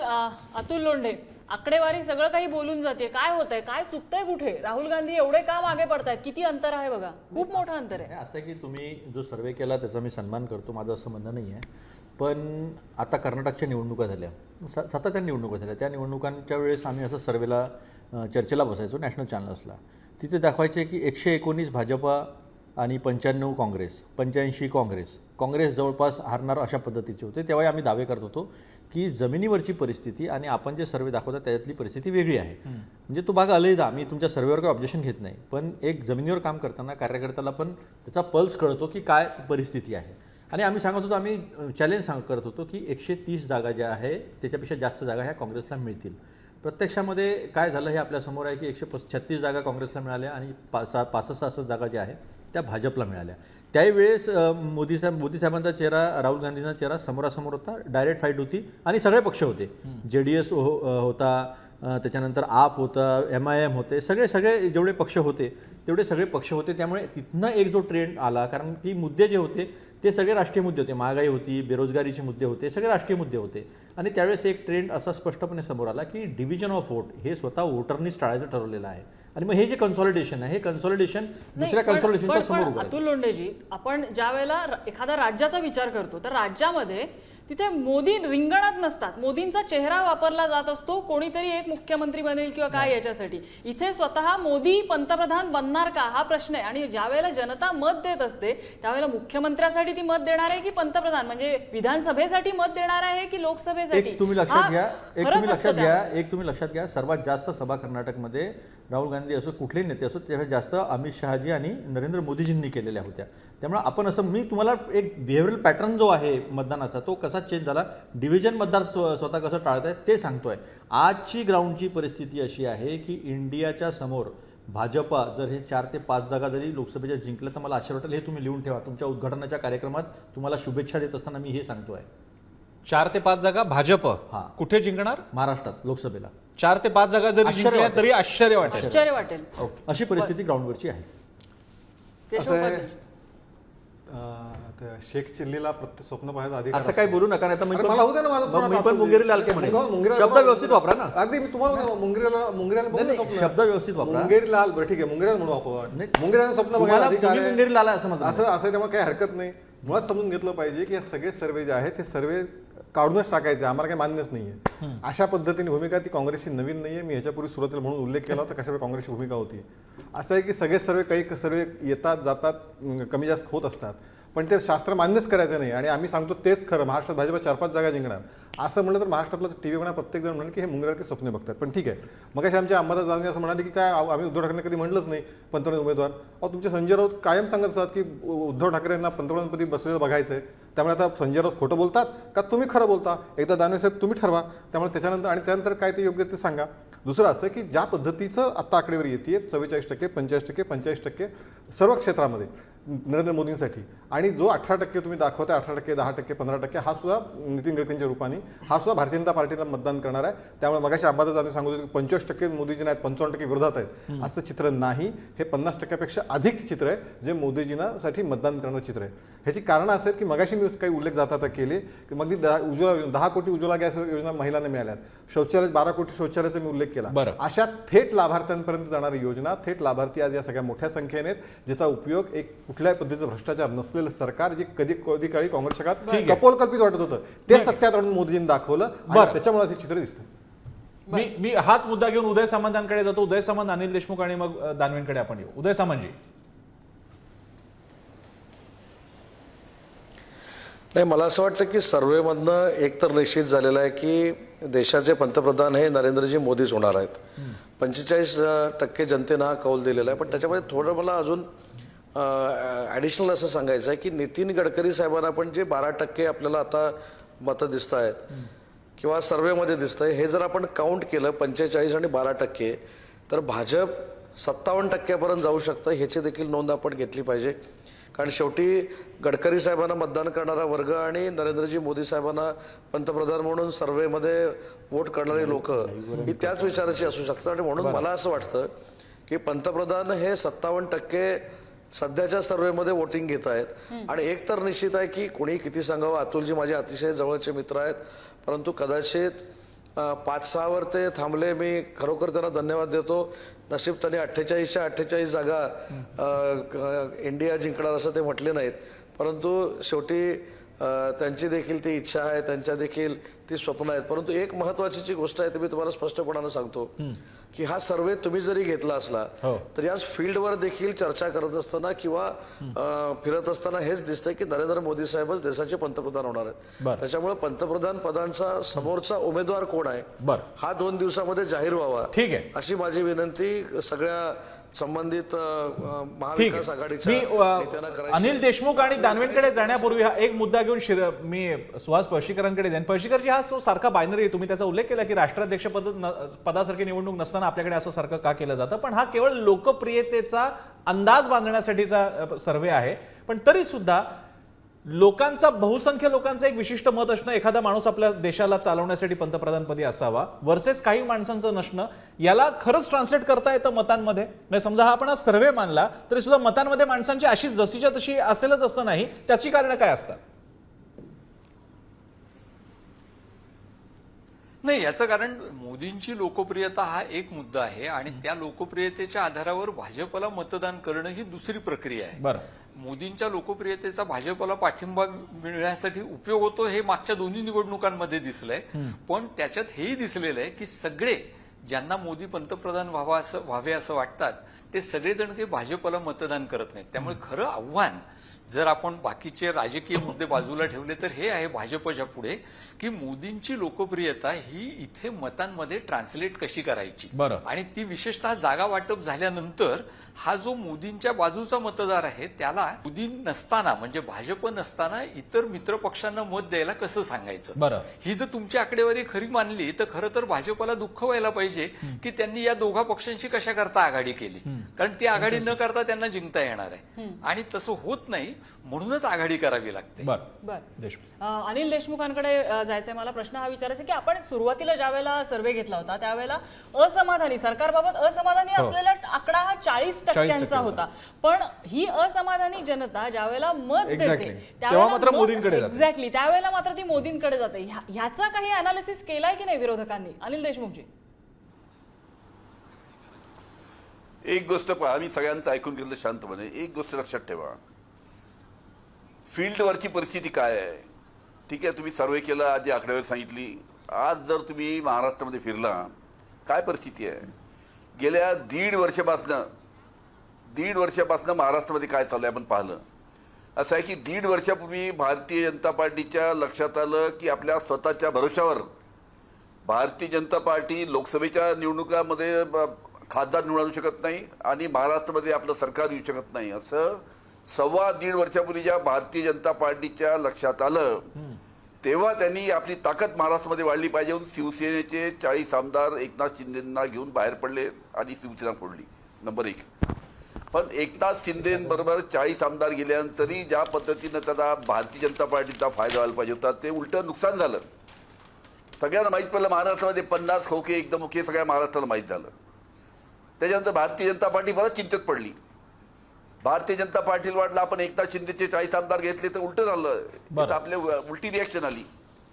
त्याच्यामुळे अजून आपली परिस्थिती कशी सुधरेल यासाठी त्यांनी राष्ट्रवादी काँग्रेसचे आमचे जे अनेक नेते होते ते त्यांच्यामध्ये सत्तेमध्ये सामील झाले. आता हे झाल्यानंतर आज आपण जी परिस्थिती पाहिली, हे जे आमचे जे काही लोक सोडून गेले याच्याबद्दल सुद्धा आता किती तीव्र नाराजी आहेत. म्हणजे लोकांचं म्हणणं आहे की भारतीय जनता पार्टी गेल्या 1.5 वर्षापासून फक्त महाराष्ट्रामध्ये फोडाफोडीचं राजकारण करते आहे. महाराष्ट्राची जनता या फोडाफोडीच्या राजकारणाला त्यांना उभं घालेलं आहे. आज महाराष्ट्रासमोर अनेक प्रश्न आहेत. बेरोजगारीचा प्रश्न आहे, महागाईचा प्रश्न आहे, युवकांचे प्रश्न आहे, महिलांचे प्रश्न आहे. आज तुम्हाला सांगतो महिलांच्या बाबतीत मला तुमच्या बोलण्याचा सार कळला देशमुख सर, मला तुमच्या बोलण्याचा सार कळलेला आहे. एक अगदी थोडक्यात प्रतिक्रिया घेतो कारण पुढचे प्रश्न सुद्धा घ्यायचे. लोंढे आणि मग केशवपत. मला आताच 2 दिवसापूर्वी एक सर्वे आला इंडिया टुडेचा, आता नाव घेतो मी तुमच्या चॅनलवर, कृपया मला परवानगी द्या.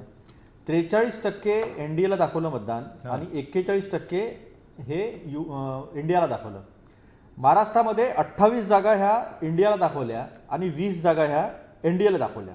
याच्यामध्ये सुद्धा मोदीजी ठेवले होते. आमच्यासारख्यांचा, आता आम्ही काही तज्ज्ञ नाही आहे, पळशीकर सर तज्ज्ञ आहेत, इतर लोक तज्ज्ञ आहेत, आमच्यासारख्यांचा घोळका होतो की एका वेळेस जेव्हा सर्वेचा एवढा मारा होतो आणि त्या सर्वेचा मारा झाल्यानंतर असे ड्रॅस्टिकली अपोजिट टू इच अदर जे पोल येऊन राहिलेले आहे त्याच्यामधलंच कन्फ्युजन आमच्या लक्षात येतं की याच्यामधनं ग्राउंडवरची जी परिस्थिती आहे ती योग्य पद्धतीने रिफ्लेक्ट होत नाही आहे. मी तुमच्या सर्वेवर ऑब्जेक्शन घेत नाही, प्लीज ते तुम्ही केला ते ठीक आहे, पण हे पण सर्वे न्यूट्रल आहे, काही काँग्रेसचा सर्वे नाही आहे हा. तर हे सर्वे सुद्धा न्यूट्रल आहे. 2%चं अंतर दाखवत इकडे दिसत आहे आणि इकडे एवढं मोठं अंतर दिसत आहे. हा विरोधाभास म्हणजे आता सर्वेचा काय करायचं, मग याचं काय करायचं, केशवपदे काय करायचं? नाही, दोन गोष्टी आहेत. एक पहिल्यांदा गोष्टी राजकीय पक्षाचा कार्यकर्ता म्हणून खरं म्हणजे आपल्याला या घोळ पडण्याचं कारणच नाही. आपल्यासमोर दिशा स्पष्ट नसली की असे घोळ पडतात, त्यामुळे स्वाभाविक आहे. काँग्रेसची स्थिती आणि आजची तुमची स्थिती ही सारखी आहे, पण मला काही त्यात बोलायचं नाही. मुळात लक्षात घेतलं पाहिजे, भारतीय जनता पार्टी म्हणून आमच्यासाठी आम्ही सुरुवातीला सांगितलं की आमची लढाई 51%ची आहे. आम्हाला 51% मतं मिळवायची आणि 51% मतं मिळवण्यासाठी जे प्लॅनिंग करायचं असेल, जे जनतेपर्यंत जायचं असेल ते प्रयत्न आम्ही आता करतो आहोत. आणि तुमचा सर्वे जर आपण खरा मानला, माझं त्यात काही म्हणणं नाही की आमचे जे रिझल्ट आहेत, आम्हाला जे फीडबॅक मिळतो तो अजून वेगळा असू शकतो. त्याच्यामध्ये आम्ही 49%, 48% ऑलरेडी आम्ही पोहोचलोय. अजून 1 वर्ष इलेक्शनला बाकी आहे. त्यामुळे आमच्या दुसरं फोडाफोडीच्या राजकारणाबद्दल कोण फोडाफोडी करतोय मला सांगा. म्हणजे दुसरं खुद्द अजित पवार तुम्ही आज खोटं म्हणणार का मला सांगा.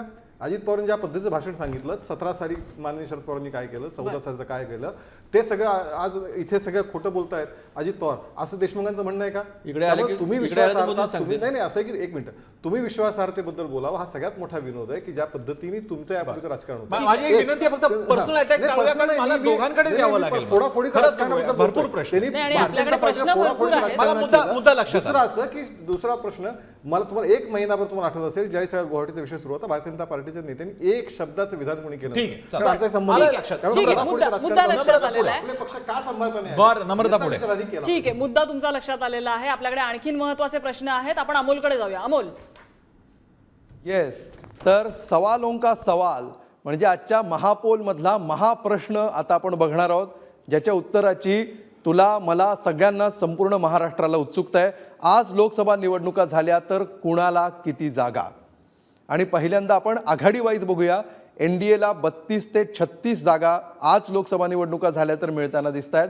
इंडियाला 12 ते 16 आणि इतरांना एकही जागा मिळताना दिसत नाहीये. आता हेच चित्र पर्सेंटेज म्हणजे टक्केवारीमध्ये कसं असेल हे आपण बघूया. आज लोकसभा निवडणुका झाली तर 50% जनता ही एनडीएच्या बाजूने मतदान करेल, 40% इंडियाच्या पारड्यात मतं जातील आणि 10% मतं इतरांच्या पारड्यात जातील, असं चित्र आहे. तर आघाडी निहाय बघितल्यानंतर आता पक्षवाईज काय चित्र आहे आपण बघूया. आज निवडणुका झाल्या तर तुमचं मत कुठल्या पक्षाला असेल असा प्रश्न आम्ही लोकांना विचारला आणि महाराष्ट्रातल्या जनतेनं असं म्हटलंय की 39% जनतेनं भाजपला पसंती दिली आहे, 17% लोकांचा कौल काँग्रेसला असणार आहे, 6% लोक म्हणत आहेत की आम्ही शिवसेना शिंदे गटाला मत देऊ, 13% लोक शिवसेना ठाकरे गटासोबत आहेत, 4% लोक राष्ट्रवादी काँग्रेस अजित पवार गट, राष्ट्रवादी काँग्रेस शरद पवार गटासोबत 10% लोक, वंचित बहुजन आघाडी 3%, तर मनसेला 2% लोक म्हणत आहेत की आज निवडणुका झाल्या तर आम्ही मतदान करू, तर इतरांना 4% आणि नोटा 2%, असं महाराष्ट्रातलं आत्ताचं चित्र आहे. पुन्हा एकदा या विषयावरच्या चर्चेकडे आपण वळूया. प्रसन्न आणि नम्रता. अमोल, खरं तर चक्रावणारी आकडेवारी आहे ही. मला पळशीकर सरांकडे जायचंय. पळशीकर सर, ही आकडेवारी जर आपण बघितली तर मतांची टक्केवारी आणि मिळणाऱ्या जागा ह्याचं लॉजिक कुठेतरी लागताना दिसत नाही. म्हणजे काँग्रेस आणि इंडिया आघाडीला जर 40% मतं मिळत असतील आणि जागा फक्त 12च्या आसपास मिळत असतील तर काय समजायचं, काय याला याचा अर्थ काय काढायचा? जर याचं विश्लेषण ज्यांनी केलं त्यांनी ते बरोबर केलंय असं मानलं आणि हा प्रश्न जो आहे तो खरं तर त्यामुळे विनायकला विचारायला पाहिजे तुम्ही, पण ते जर बरोबर आहे असं मानलं तर याचा अर्थ असा झाला की इंडियाची मतं ही विखुरली गेलेली आहेत आणि त्यामुळे त्यांची मतं सगळ्या महाराष्ट्रभर आहेत, पण तरी सुद्धा त्यांचं जागांमध्ये रूपांतर करणं, ज्याला व्होट सीट कन्व्हर्शन असं म्हणतात, तो रेशिओ, ते प्रमाण हे कमी पडतंय आणि ते प्रमाण कमी पडत असल्यामुळे त्यांना 40% मतं असून सुद्धा पुरेशी टक्कर ते देऊ शकत नाहीत, असं चित्र आत्ताच्या या सर्वेक्षणामध्ये दिसतंय. आणि ते सहज शक्य आहे. असं आपल्या संसदीय पद्धतीत अनेक वेळेला होत असतं की जागा कमी मिळतात आणि मतं जास्त मिळतात, किंवा उलट होतं की मतांच्या टक्केवारीपेक्षा जागांची टक्केवारी जास्त असते. हे तुमची मतं कशा प्रकारे एकवटलेली आहेत, त्यांचं जागांमध्ये तुम्हाला किती रूपांतर करता येतं याच्यावरती ठरत असतं.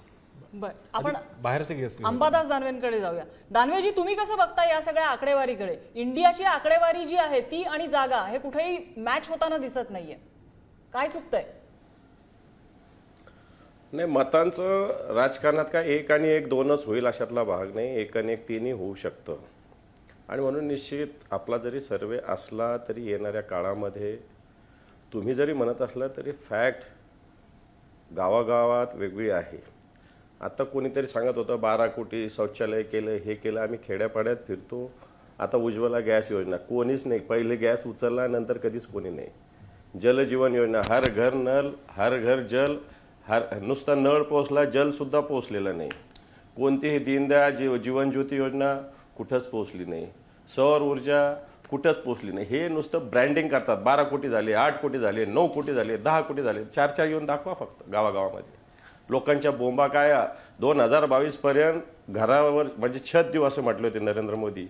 2016ला याद्या झाल्या 500-500 घराच्या, तर 5-10 घर सुद्धा गावागावात झालेले नाही. आणि म्हणून या निवड मोठ्या घोषणा, निवड मोठ्या थापा आहेत आणि त्याच्यामुळे जनतेच्या मनामध्ये एक मोठा रोष आहे आणि निश्चित याचा फायदा इंडियाला होणार.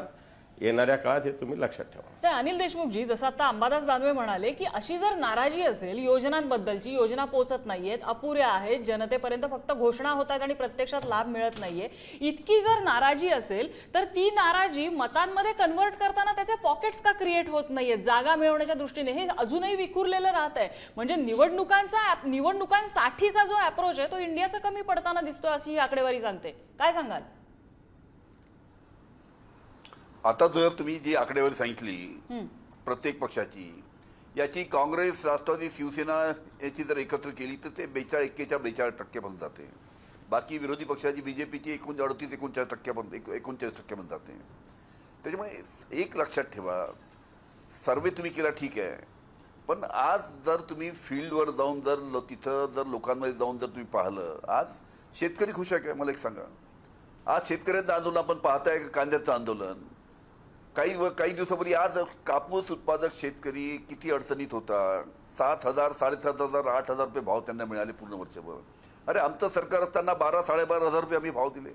आज कापूस उत्पादक शेतकरी अडचणीत आहे, आज कांदा उत्पादक शेतकरी अडचणीत आहे. स्त्रियांच्या बाबतीत मला एक अतिशय धक्कादायक आकडा सांगतो मी. आमच्या तरुणी आणि स्त्रिया महाराष्ट्रातल्या 5 महिन्यामध्ये जानेवारी 2023 ते मे 2023 पर्यंत 5 महिन्यामध्ये महाराष्ट्रामध्ये 19,573 मुली आणि स्त्रिया बेपत्ता झाल्या. अशा प्रकारची परिस्थिती आहे. बेरोजगारीचा प्रश्न आहे. नाही अनिल देशमुखजी, माझा प्रश्न थेट आहे. तुम्ही सांगताय ही परिस्थिती जरी आपण खरी आहे अशी धरून चालूया, ही परिस्थिती खरी आहे अशी धरून चालूया, मतही मिळत आहेत. म्हणजे जर 40% मतं मिळत असतील तर टक्केवारी कमी नाहीये मतांची, पण मग जागा का कमी पडतायत, जागा का कमी येत आहेत? नाही ठीक आहे. त्याच्यामध्ये तुम्ही दाखवलं की आम्हाला 41% मतं पडत असताना सुद्धा जागा कमी दाखवल्या, 16-17 जागा दाखवल्या. हे वस्तुस्थितीला धरून असू शकत नाही. 1-2 जागेचा फरक मी मानू शकतो. आणि जे पहिल्यांच्या यायचं तुम्ही दाखवलं होतं, आपल्या उदय सामंत बोलताना त्यांनी बोलले की मागच्या याच्यामध्ये की भारतीय जनता पार्टीला 45% आणि नितीन गडकरीला 12%. अहो ते नितीन गडकरीचे 12% तुम्हाला मिळणार आहे का? त्याचा जरा तुम्ही विचारा ना, तुमच्या अंतर्मुख होऊन त्याचा विचार करा ना. ते 12% दुसरीकडे जाणार आहेत सगळे नितीन गडकरीचे, हे लक्षात ठेवा. तुम्हालाही माहिती आहे ते. मी विचारतो, मी तो भाजपला प्रश्न विचारतो देशमुखजी, पण त्यापूर्वी एक मात्र मुद्दा, नम्रता, जो आपण प्रश्न असा विचारत होतो त्याला आणखी एक अँगल पण असा आहे, जो भाजप महाराष्ट्रामध्ये 40-42 नाही 45 वगैरेचा रेंज त्यांनी ठेवली होती, आणि का नाही? त्यांच्यासोबत शिवसेनेचा तो फॅक्शन आहे की ज्याच्याकडे सर्वाधिक आमदार आहेत, त्या दृष्टीने त्यांनी उलट 45 नक्कीच टार्गेट ठेवायला पाहिजे होतं. तो पक्ष 36च्या आसपास घुटमळतोय आणि इंडिया आघाडी जर का 13 ते 16च्या सुमारास आकडे दाखवत असेल ते भाजपसाठी काळजीच आहे. मी पहिल्यांदा लोंढेंकडे जाईन आणि मग केशवपादेंकडे. अतुल लोंढे, आता याच्यामध्ये आपण सगळ्या गोष्टी आता केशवजींनी पण सांगितल्या. 87% महिलांनी दुसरा उज्ज्वला जे ते रिफिल केलं नाही आहे. 200 रुपयांनी देतो म्हणणारे ते 1200 रुपयावर गेले.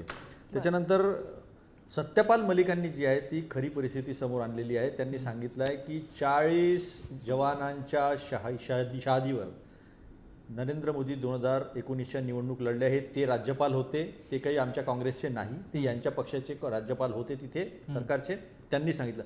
ते आता जर म्हणत आहेत की आता राम मंदिरावर पण अटॅक होऊ शकतो, ते अशा पद्धतीच्या जर गोष्टी करत आहेत आणि वर्ष देशाचा शेतकरी जर बॉर्डरवर ठेवला असेल आणि शेतकऱ्यांची जी अवस्था आज आहे, कापूस अजून देशमुख साहेब एंडॉर्स करतील, कापूस देशमुख साहेब अजूनही शेतकऱ्यांच्या घरात आहे, कापूस अजून विकल्या गेलेला नाही आहे. बरं. आणि तूर डाळ जी आहे त्याच्या भाव आणणार आहे. 5 वर्षामध्ये शेतकऱ्याचं उत्पन्न दुप्पट करतो म्हटलं होतं, 1.5 पटीने देतो म्हटलं होतं MSP, पण झालं काय, 15 मध्ये दिलं, ॲफिडेव्हिट सुप्रीम कोर्टात आम्ही देऊ शकत नाही, आणि मग नंतर धोका केला शेतकऱ्यांसोबत, C2च्या ऐवजी C1 दिलं, म्हणजे त्याचं लेबर आणि रेंट जी आहे ती काढून टाकली, म्हणजे फॉर्म्युला हे केला. आता ना तुमचे आकडे व्यवस्थित आहेत ना फॉर्म्युला व्यवस्थित आहेत. जनतेचा जर ग्राउंडवरची परिस्थिती अतिशय वेगळी आहे प्रसन्नजी, आमचं म्हणणं आहे. बरं, केशवजी. केशव, मला वाटतं 20 सेकंद थोडेसे अधिक द्यावेत, कारण सगळ्या प्रश्नांची उत्तरं मला द्यायची आहेत. मुळामध्ये पहिल्यांदा आकडेवारी जी दिसतीये, जो नम्रता वारंवार प्रश्न अंबादाजींना विचारत होते आणि देशमुखांना की ते कन्वर्ट का होत नाही, ह्याचं कारण असं आहे, हे 36 जागात भाजपा थांबतोय का, असा एक प्रश्न तुमचा मला होता. मुळात असं आहे की ही निवडणूक जर विधानसभेची किंवा अन्य कुठली निवडणूक असती तर कदाचित या आकडेवारीच्या गोंधळाबद्दलचं एक विचार करता आला असता. पण ही निवडणूक लोकसभेची होत जाणार आहे, जशी लोकसभेची निवडणूक होत जाणार आहे तशी ती त्या स्वरूपाच्या प्रश्नांवरती ही निवडणूक होत जाणार आहे. आणि ही 36ची आकडेवारी जी आहे भारतीय जनता पार्टीची, ती पुढच्या काळात वाढत जाईल, हे आपण निश्चितपणे समजलं पाहिजे. दुसरं असं की खरं म्हणजे काँग्रेसनी शेतकऱ्यांच्या प्रेमाबद्दल बोलावं. 2006 साली स्वामीनाथन कमिशनचा जो उल्लेख आता करत होते तो आला होता. 2014 पर्यंत स्वामीनाथन कमिशनचा आयोग स्वीकारला नाही शेतकऱ्यांसाठीचा. याच स्वामीनाथन यांनी जाहीरपणे सांगितलं की एक मिनिट, भारतीय आणि लेख लिहून टाइम्स ऑफ इंडिया लिहून सांगितलं की भारतीय जनता पार्टीच्या नरेंद्र मोदी सरकारने जो मी अहवाल दिला होता तो स्वीकारला. हे स्वामीनाथनचा टाइम्स ऑफ इंडिया मधला लेख आहे, माहिती नसेल तर पाठवतो तुम्हाला. नाही. तिसरं त्याच्यातलं असं आहे की शेतकऱ्यांच्या सर्वाधिक आत्महत्या या मनमोहन सिंग पंतप्रधान असताना झाल्या होत्या. हे आपल्याला विसरून कसं चालेल? कर्जमाफी बँकांच्या भरोश्यासाठी झाली होती, हे आपल्याला विसरून कसं चालेल? त्यामुळे शेतकऱ्यांबद्दलचं काँग्रेसचं खोटं प्रेम हे वारंवार या ठिकाणी दिसून आलंय. आणि त्याच्यामुळे आज जे काही गेल्या 7-9 वर्षामध्ये गोष्टी, अनेक चांगल्या गोष्टी घडल्यात, ते या मोदी सरकारच्या कार्यकाळात घडल्यात. आणि त्याच्यामुळे आज शेतकरी असेल, सर्वसामान्य मजूर असेल, रोजगार तरुण असेल, सगळे मोदींच्या पाठीशी उभे. पुढच्या मुद्द्यावर अमोलकडे जाऊयात, पुढचा मुद्दा घेऊन, कारण पुढच्या पाऊण तासात आपल्याला आणखी विधानसभे बाकीच्याही मुद्द्यांपर्यंत जायचंय. मी अमोलकडे जातो. अमोल. ओके, तर आज निवडणुका झाल्या तर ओबीसी कोणाच्या बाजूने आहेत हे आता आपण बघूया. आज लोकसभा निवडणुका झाल्या तर 42% ओबीसी भाजपच्या बाजूने असतील, 16% काँग्रेसच्या, 60% शिवसेना शिंदे गटाच्या, 14% शिवसेना ठाकरे गटाच्या बाजूने असतील असं चित्र आहे. 4% राष्ट्रवादी काँग्रेस, 8% राष्ट्रवादी काँग्रेस शरद पवार गट, 1% वंचित बहुजन आघाडी आणि 2% ओबीसी मनसेच्या बाजूने असतील असं सध्याचं चित्र दिसतंय. तर आज मतदान झालं तर एससी कोणाच्या बाजूने आहेत आपण बघा. एससी समाजाचा कौल 24% भाजप, 23% एससी समाज काँग्रेसच्या बाजूने जाताना दिसतोय, 4% शिवसेना शिंदे गटाच्या बाजूनी, 9% शिवसेना ठाकरे गटाच्या बाजूनं. राष्ट्रवादी काँग्रेस अजित पवार गटासोबत 4% एससी समाज आहे, राष्ट्रवादी काँग्रेस शरद पवार गटासोबत 8%, वंचित बहुजन आघाडीसोबत सध्या 20% एससी समाज आहे, तर मनसेला 2% एससी समाजाचा कौल सध्या असल्याचं दिसत आहे. यानंतर पुन्हा एकदा आपण चर्चेकडे वळूया. थँक्यू अमोल. आपण ही सगळी आकडेवारी आता बघितल्यानंतर खरं तर अगदी शेवटची काही मिनिटं उरलेली आहेत, त्यामुळे सगळ्यांकडनं मला छोटी कॉमेंट घ्यायची आहे.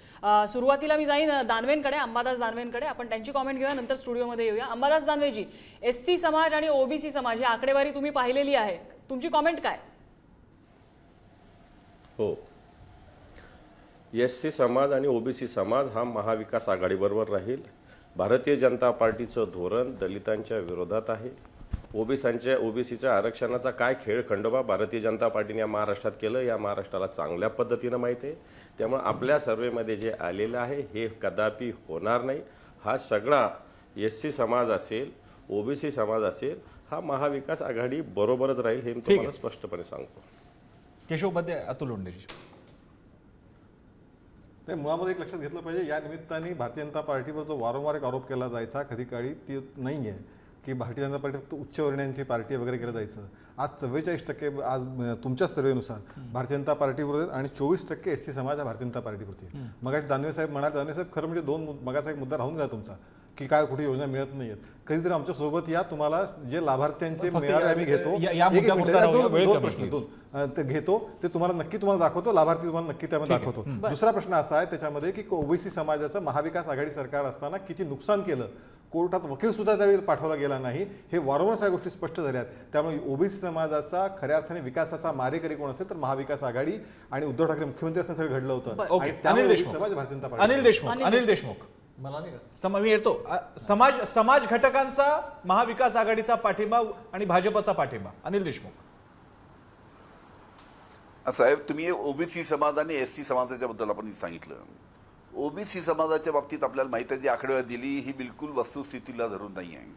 आज ओबीसी समाज भारतीय जनता पार्टीवर किती नाराज आहे आपल्या सर्वांना कल्पना आहे. ओबीसी समाजाची जातीनिहाय जनगणना व्हायला पाहिजे याच्यासाठी किती लढाई चालू आहे, किती मागणी चालू आहे. निर्णय घ्यायला तयार नाही. जातीनिहाय जर जनगणना झाली त्याचा फायदा, त्यांनी जर आकडेवारी पुढे आली त्याचा फायदा आमच्या ओबीसी समाजातील तेली, माळी, कुणबी या सर्वांना होऊ शकतो. त्याच्याबद्दल भारतीय जनता पार्टी ओबीसी समाजाच्या बाबतीत जातीनिहाय जनगणना करायला तयार नाही. आज तुम्हाला सांगतो की ओबीसी समाजाचे जे आमचे मुलं आहेत जे ग्रामीण भागात शहरी भागात येतात त्यांच्यासाठी वसतिगृहाचा प्रश्न भारतीय जनता पार्टीने अधिवेशनामध्ये मागच्या 1 वर्षापूर्वी 2 वर्षापूर्वीच्या अधिवेशनामध्ये त्यांनी सांगितलं होतं की आमचं सरकार या 2 वर्ष या लवकरात लवकर प्रत्येक जिल्ह्यामध्ये ओबीसीच्या मुलांसाठी 2-2 वसतिगृह आम्ही चालू करू, म्हणजे 36 जिल्ह्यात 72 वसतिगृह चालू करू. बरं, हे 1.5 वर्षापूर्वी सांगितलं होतं. ठीक आहे. पण अजून त्याची सुरुवात एकाही जिल्ह्यामध्ये अजून त्यामुळे वस्तुस्थिती वेगळी आहे. या सर्वेपेक्षा वस्तुस्थिती वेगळी असा देशमुखांचा दावा आहे. आणि लोंढेंकडे जाऊन मग आपण येऊया. सगळ्यात शेवट पळशीकरांवर होणार आहे. Yes, please. आता असं आहे की अहमदनगरमध्ये नुकताच एका दलित पोराला कशा पद्धतीनं मारण्यात आलेलं आहे आणि अशा घटना सातत्याने भाजप सत्तेत आल्यानंतर आपण पाहिलेलं आहे. आज सुप्रीम कोर्टामध्ये बिहारच्या प्रश्नावर जनगणनेचं जे होतं त्यातला 5वा कॉलम जो आहे तो त्यांनी त्यांचं खरं स्वरूप सुप्रीम कोर्टात दिसून गेलं. द्यायचं नव्हतं ते. मग परत ते ॲफिडेव्हिट परत घेऊन त्याच्यामधला 5वा कॉलम जो आहे तो टाळण्याचा प्रयत्न केला. अमित शहांनी संसदेमध्ये सांगितलं आम्ही जनगणना करणार नाही. महाराष्ट्राच्या या विधानसभेनी 2019 पहिल्यांदा असं झाल्यानंतर जेव्हा पहिल्यांदा देशामध्ये असं झालं की नाना पटोले हे स्पीकर असताना त्यांनी स्वतः ते रिझोल्युशन मूव्ह केलं आणि एकमताने ते पारित झालं, पण ह्यांनी ते मान्य केलं नाही. त्यामुळे यांच्या खायचे दात आणि दाखवायचे जात जे आहेत इतके वेगळे आहेत की या कुठल्याही समाजासोबत हे नाही. ऐकून घ्या. आणि शेतकऱ्यांचं एवढं हे सांगतात 16 लाख कोटीचं कर्ज हे आपल्या मित्रांचं मोठ्या व्यापाऱ्यांचं माफ करायला तयार होतात, पण शेतकऱ्यांचं होत नाही. आम्ही केलं, शेतकऱ्यांचं केलं तर करत नाही बँकेचं केलं भाजप. असं Yes, केशव पदे. मला शेवटची 15 सेकंद आहे. ओबीसीचा विषय शेवटचा खरं म्हणजे जो डेटा गोळा करून नाही, एक आता साधी- सुप्रीम कोर्टात सांगतो ना, मी सांगतो सगळ्या गोष्टी सांगतो. डेटा गोळा करून ओबीसी सादर करायचा होता तो सुद्धा सादर करणं महाविकास आघाडी सरकारच्या काळात झालं नाही. ही त्यातली सगळ्यात वस्तुस्थिती आहे. अहमदनगरची घटना दुर्दैवी, पण त्याच्या मागे सुद्धा कोण आहे हे आता पुढच्या काळात येईल अतुलजी, त्यावेळी आपण त्याच्यावरती पण चर्चा करूया.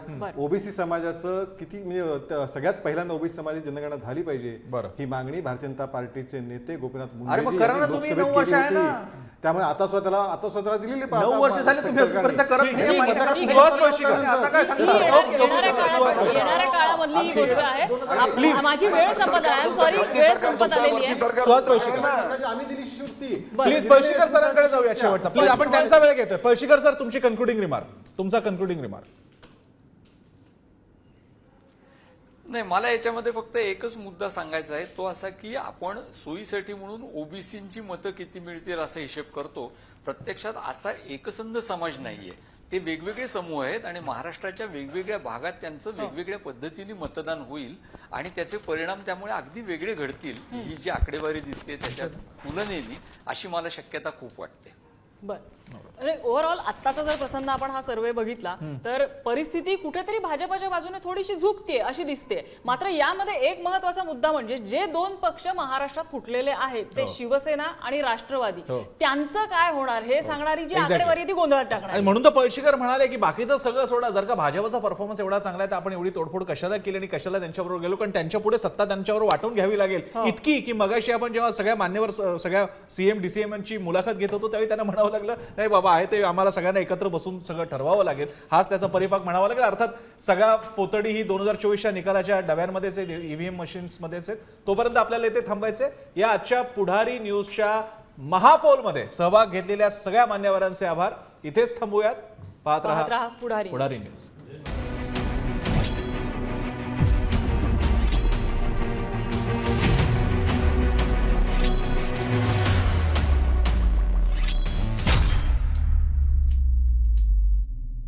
Thank you.